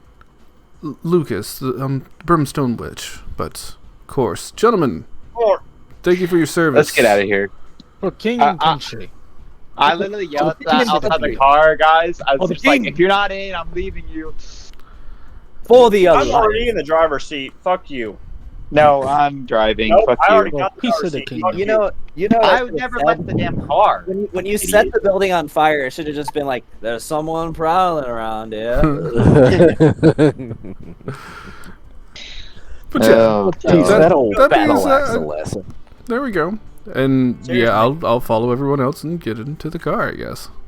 As you're on your way to the car, you pass by a fisherman. Nice and fishing, ain't it? All right, we're moving on. So you drive in the direction of. Hey, That's that was not crazy. our Did anybody see who set the building on fire? No. My God, who would do such a thing after all of that? My shop. What's All right. We got places to be. We got see people to see. We got things to kill. My freaking cat keeps opening my door. I right. had so much money. I have so much gold. Please, I need to leave flowers at my family's grave. All right. We've Okay. all All right, seen the show. We are moving on. Moving on. Definitely moving on. All right. So you make your way to the Dusk Martyrs Guild Hall. Parking outside, you can clearly see that they have begun gathering in front of the guild hall, with the Dusk Guardian, or what was her title? It's anyway, Autumn Swift-Thistle, the leader of the Dusk Martyrs. She is clearly geared out much more than the night before when you saw her. She's got belts of knives across her chest, entire belts with different bombs, holy water available, stakes available, decked out in Sorry, yeah, my sword, wife a called bow, me. a quiver. You got to the Dusk Martyrs Guild Hall. Okay. So, as well as you see many Dusk? dozen. Is it Dusk Crusader Autumn Swift Thistle? It is. Okay. Yeah, I assume you looked at the Okay. guide. No, I looked at my Word document in front of me. Okay. Ooh, flex. So, and you arrive, and she says, "Just in the nick of time, though. I've got a visit from an old friend who said that you would have to be an hour late. Can you care to explain why?" It doesn't matter, we're here. It was horrible. Oh my They god. attacked us at night. The Nearmizers, the guild master, is corrupt. He attacked us. We fought for our lives, but we came out victorious. And then we took some unconscious guy and gave it to another unconscious blue guy. And now we're here. And then someone set the John on fire while I was in there taking a whiz. Yeah, can you believe that? Not only are Nearmizers blowing up the town, but now there is an arsonist lighting buildings on fire. Yes, this all sounds This very place dreadful. is cursed. This all We sounds should get very out of dreadful. here. I assume you are still available to fulfill the contract that you are Yes, required yes, to fulfill now that you have accepted it. If you can feel these nuts. Did you say that? No, I don't. Say Welcome. No, not doing that. She seems to not really care. She has a very singular mind and singular purpose. Anon, this is a person that. She was in the last session, but just to describe her to you, this looks to Okay. me like a shifter female. A shifter is basically a race that's descended from different kind of lycanthropes. You Okay. imagine this particular shifter is descended from werehairs. Basically, it's kind of lycanthrope with almost rabbit-like features, as she Yeah. has these like bunny ears on the top of her head. She's extremely attractive. She appears to be in her. Does she look like The chick from The- Final the- Fantasy. no the rabbit from Space Jam? What was her name? No, more humanoid looking than that. I'd say okay. probably pretty close to the race from Final Fantasy. Okay. Was it Lola? Yeah. Yeah, she Yeah. doesn't look like an action. She looks like a human with rabbit-like features, more human than All anything. right. So anyway, continuing. She's wearing fairly scantily clad. Think like underworld, like black leather stuff. She has a very ornate-looking longsword handle, but it looks to be just a handle. On top of that, she's also carrying a bow. She has many different sorts of knives that are belted across her body, different sun bombs, holy water, stakes. She's armed to the teeth to kill herself some vampires. The interesting thing you notice about her, though, is that she has her hood up at the moment, with almost like a wedding style veil, but black over her face. And through that, you can see bright red eyes. On top of that, her skin is extremely pale. Do you have anything to help me start tracking these vampires? What do you mean? Oh shit! I can track them. I just We need don't some- need to track them. I can lead you to exactly where their lair is. According She's to a our big intel, kitty goth furry. If I simply track them, they won't be able to surprise me. then that is fantastic. But I can lead you to exactly where they are. If you're already familiar with them, they should not be able to surprise you either. We know where they are, and they should not be expecting you. We have the element of surprise. I've assured to it. I As just, long as none of your crew goes mucking this up. like I said, I just want to decide on the form of caution. I do not know what to tell you. I'm telling you I can tell you exactly where they are. That's I can fine, lead just you let's to go. them. I've had a very long night and I am getting slowly more irritated. Hey, As am I. we So, kind of. we will Sorry. depart on foot. We will not be taking our vehicles with us, lest we lose the element of surprise. Quick thing. Sorry to interrupt. How long of a ride was it from our place to here? To get from where you were before, like how long did it take to sail there? No. To the for us getting to the Dusk Martyrs. A few minutes. Okay, well, I meant from when we got up this morning, but okay, I didn't know how long of a drive it was getting out here. Yeah, no, not very far. All right, well, 5-10 minutes. Okay. By the way, I'm just gonna say I'm gonna go ahead and cast Mage Armor. Okay. That's it. That's all I got. Cool. And anybody also- who would need to prepare something, or anybody who would need to take a short rest, you would likely have the chance to have done it during the course of the morning. Okay. Well, that's what I'm saying. I wanted to, if I could, I would have cast Nice. Mage Armor and then taken a short rest to get my Arcane Recovery and get my first level spell slot back, because that's all I get with Arcane Recovery. Yeah, you got it. Cool. So That's Easy it. enough. now, for me, Neston, did I finish? How do I put this? Did I receive a long rest a couple minutes ago when we woke back up on the ship? Yeah, you got a long rest. Everybody did. Okay. So the aid on Molly, Raven, and Lucas still stands. I'm going to recast aid on Anon, Bon, and Flora.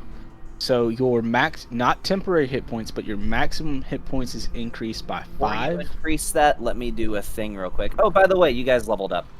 Forgot to tell you. Oh. You guys are all level 7. Bet. Woot. So, Marte, if Yes. you want, I can guide you through how to add a level up to your class real quick. already and did. easy. Oh, really? Yep. Well, no, that was me in the chat box. I know. I'm looking at his. I'm looking at. I the just party changed right my now. character to level 7. Oh, okay. I don't know how it does. It Oh, okay. automatically alt my stats or? Yeah, it automatically changes Okay, everything. so go to the main page of your character sheet, Simone.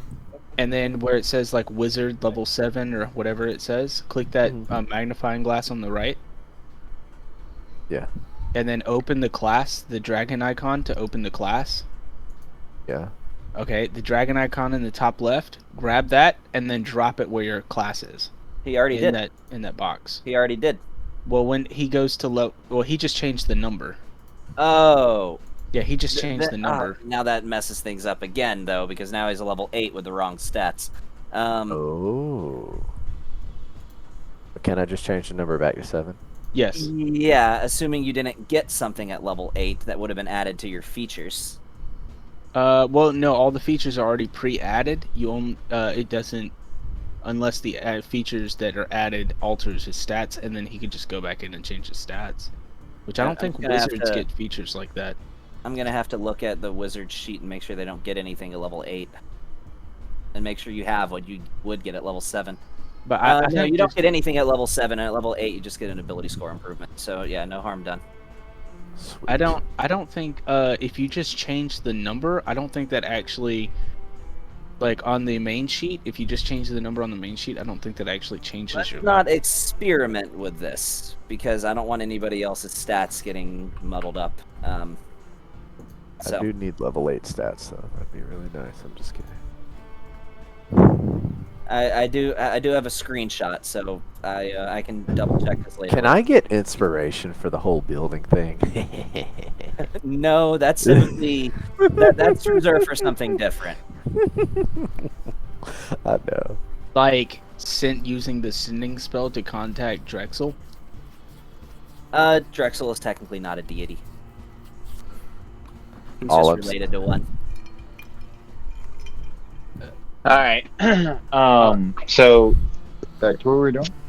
Yeah, back to what we were doing.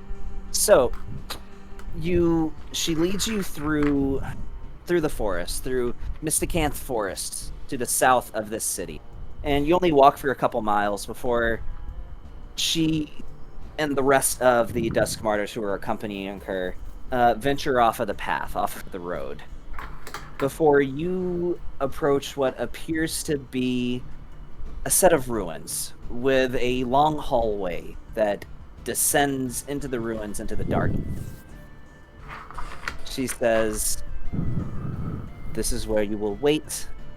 Give us 30 minutes for us to arrive at our destination.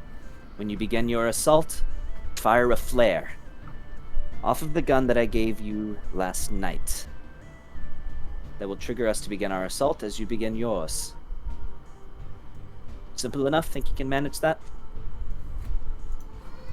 I believe Yeah, so.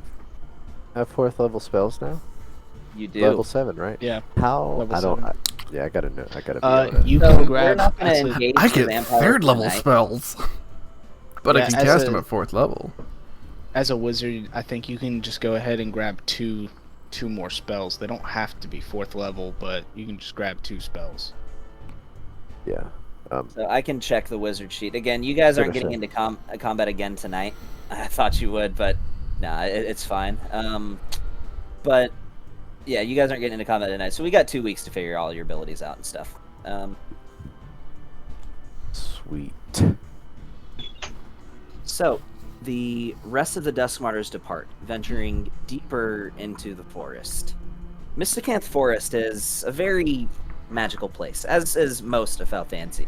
With Falthansia being a continent that is very rich in magic, that has the highest concentration of ley lines out of any other continent on the planet, It's host to a lot of magical locations, a lot of magical creatures, very beautiful sights. To the point where, like, even here, and well, this is a rare sight, not extremely so in Falthancia. You even at some point, it startles you as next to you start hearing this creaking noise as the tree that you were all just next to just uproots itself and starts walking, paying no mind to you. Is that What an forest is this ant? again? Hold on. You said What'd you say? I said, what's the forest again? Mysticanth Forest. That's not the forest where the pseudo dragons are from, is it? No, that would be the Twilight Woodlands. Okay, cool. Never mind then. the tree just started getting up and walking, right? You've never heard of to Morning reiterate Wood? for this continent, that's a rare occurrence, but it's not unseen. You count yourself lucky, but it's a treant. You talk to somebody, the reaction would be, "Oh, that's cool." I'm gonna just shout out to the treant then. Hell, friend, where might you be headed off to? But I'll say it in Sylvan. Ooh. Say it in Sylvan. Woohoo. I go where the will of Sylvanas takes me. Well, to the best with you then. An evening's tranquil to you. He doesn't respond and simply turns his head and just slowly lumbers away, taking a step about every few seconds. He's a cool guy. Seems pretty chill. So, about 30 minutes passes. A couple things you see, but it's all just sort of in the nature of where you are. You see a pixie fly by at one point. Before you look down, does anybody carry a watch or a pocket watch or anything? Yeah, I thought I did. You know what? I don't think I ever put it in my inventory, so no, I don't. But I think I meant to, but I just didn't. But Neston has a pocket watch? Yeah, Neston has a pocket watch. Not a watch, but like a wristwatch, but he has a Neston pocket is the type to have a pocket watch. Yeah. Well, it seems Probably has a picture of his mother on the back of it. No, he has a picture of it's just of him and his father. He doesn't have one of his brothers. By the way, Gavin, Yes. thanks to the level up, I now have Devil's Sight, so I see normally in darkness, both magical and non-magical, to a distance of 120. Wow. Ooh, How do you get that? Devil's Sight. Eldritch Invocation. Yeah, it's that Warlock Yeah. invocation I was You talking about unlock before. invocations at second level? Oh, you Yes, do? you get 2 of them at second level. Oh, that's nifty. I will withhold my excitement, but that's awesome. So I can now Nice. see, like normal, up to 120 feet. Couldn't you already do that? Nope, I only had dark vision at 60. Oh, gotcha. Okay. So Yeah, yeah, but you can now I also have do to it through do magical darkness. darkness. That's the big magical one right there. and non-magical. Yes. Yes, I that's- see. Oh, that's okay. it. That could come in Perfectly handy normal if to you anything. had something like a shadow sorcerer in your group. But now he can see too. I know, that's what I'm saying. It could come in handy if you had something like a shadow sorcerer in your group. Oh, yeah. Or if you had like some type of like Twilight cleric, that could be real handy too. Yeah, see? Like can create darkness and light, and burn away darkness. Yeah, that'd be pretty cool too. All right. Anyways. And you want us to be called sightless when we can see through all this shit. I'm just saying, it doesn't Yeah. make sense. That's the Motley point. It's supposed to be an oxymoron. Motley Crest. That's what it should be. We call it sightless because we don't see the big picture. This to me, sightless sounds like an insult. Like you're insulting somebody by calling them sightless. Well, if Yeah, we're you- insulting ourselves because we're idiots. Anon calls itself mana beast. He's a glutton for punishment with this type of thing. Oh, true. So we make But- our way. About 30 minutes elapses, and you imagine with the time frame you were given, they would likely be staging, ready for you to signal the beginning of the assault. I actually have to re-prepare spells, so I'm gonna be like AFK for a second. You have the next 2 weeks to re-prepare your spells. I'm about to call it for the night. Oh, okay, cool. So, fire the flare. Yeah, I say we do. All right. And with that, a streak of green flies into the sky, and you enter. Now, does anybody still have their detect magic up? Not, If you don't, you don't. no. No. Not, it's 10 minutes. No. What's the marching order? I go first. You go first? Yeah, or at least I go second or first. It doesn't matter to me. But Hey, I'm Nick, going like Nick, I have a question. what? Why are you wanting to be at the head of the pack when you're the ranged person? Because I'm freaking a rogue, man, and I need a. I don't know. You're a rogue The range. rogue Alright, should be in the fine. back. Rogue. Well, Okay, actually, wait. in dungeons, that might. That's up to you guys. I've heard of people putting rogues in the front of the marching order. in Well, a lot of dungeons. times because if the rogue can scout ahead, like, because the rogue can be stealth, A non wants scout, to be in and the look. middle. I just need to know who's first in the marching order. It I'll ain't be gonna be second. Lucas. I'll be second. I'd probably say Molly's fourth. probably gonna be up there too. I'll be third. Molly and the two fighters can go first. I'll be right behind the two fighters. Who is first in the marching order? Molly. Molly? I need Molly to Yeah. make a perception check. I just said I was first, but okay. I didn't hear you. Are you first? Yes, I said I am leading the pack. Then you Okay. make a perception check. Full packed leader.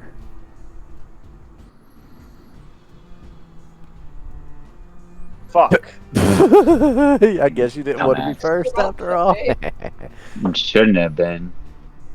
So, as you are marching forward to begin your ascent or descent into these ruins, Raven, you suddenly feel a snap against your leg as you notice this little piece of silver twine snap as you walk into it. The silver thread. Fucking shit. Well, now they all know that we're here. Well, hey, wait, hold on. I have a question though, Gavin. What's up? I rolled a perception check for an 8, but would a 17 beat the DC? Why is that your passive perception? Yes. I did say that we default to your passive if your roll is lower than your if your roll is lower than your passive. All right. Correct. You brush into this silver thread, but it doesn't snap as you take note of it. Ooh. Careful, there's a tripwire. Well, I know what that is. It's not a tripwire. As soon as we cross that, they'll know that we're here. It's set for an alarm spell. As soon as someone that they don't designate to cross it without alarming them, they'll know we're here.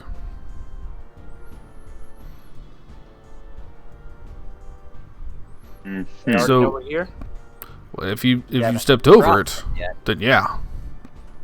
No, I Well, said haven't that you haven't crossed it. You bumped into it. As but you haven't soon as crossed we it. cross it, they will know. If someone is able to dispel that, then that's one thing. Otherwise, we have to try and find a way in that maybe they missed a nook or a cranny where they didn't put that. As long as we don't cross that line, it won't go off. So, if you're referring to the alarm spell, I believe it's within 5 feet, not crossing the threshold. If I'm not mistaken. I might be mistaken, I might be an asshole. But For story purposes, we crossed. Because I don't It says remember. tiny or larger creature touches or enters the warded area, but I was the one that said he touched the wire just for flavor. I'd say the warded area is on the other side of the wire. So no, you haven't done either yet. oh, okay. Now, if he reached his hand out and started waving his hand around, yeah, they'd probably go off. Because you'd be crossing the threshold or touching the threshold in that instant.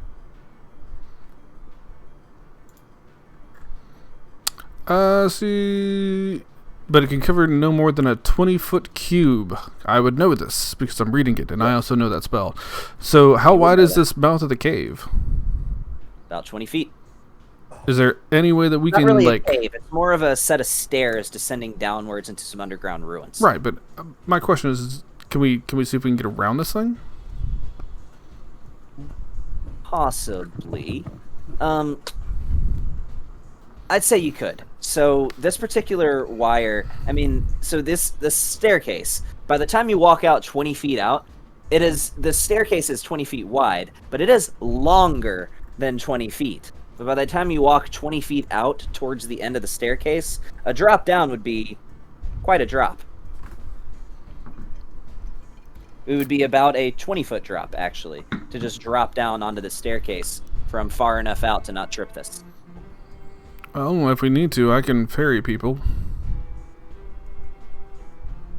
In fact, I'm going to go make the executive decision to start ferrying people. You mean to get over the other side without So touching it?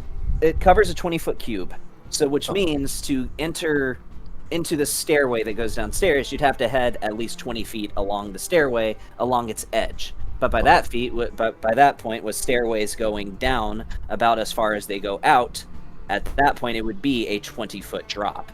So I'm going to just take a minute, and I'll just, because it doesn't cost me any magic or anything, I'll grab my broom off my back, whisper a command word over it, and I will just go ahead and grab Raven and plop her on the back, and I'll ferry her to the other side, or down the staircase, drop her off, and then go back and forth until I get everybody in the party down the way. Okay. Yeah, I'll go ahead and fast forward and say you could pull that off. Ooh. Done and done, fellas. And then I'll just slap the broom back on my back. Alright, and with that, you head down these underground elven ruins, inhabited by vampires, on your first true silver contract. Will the group be able to handle it? We will see in 2 weeks. Next time on Dragon D's Balls. Cross your face. But yeah, Gavin, I'm still trying to figure out what I want in my second one. Yes.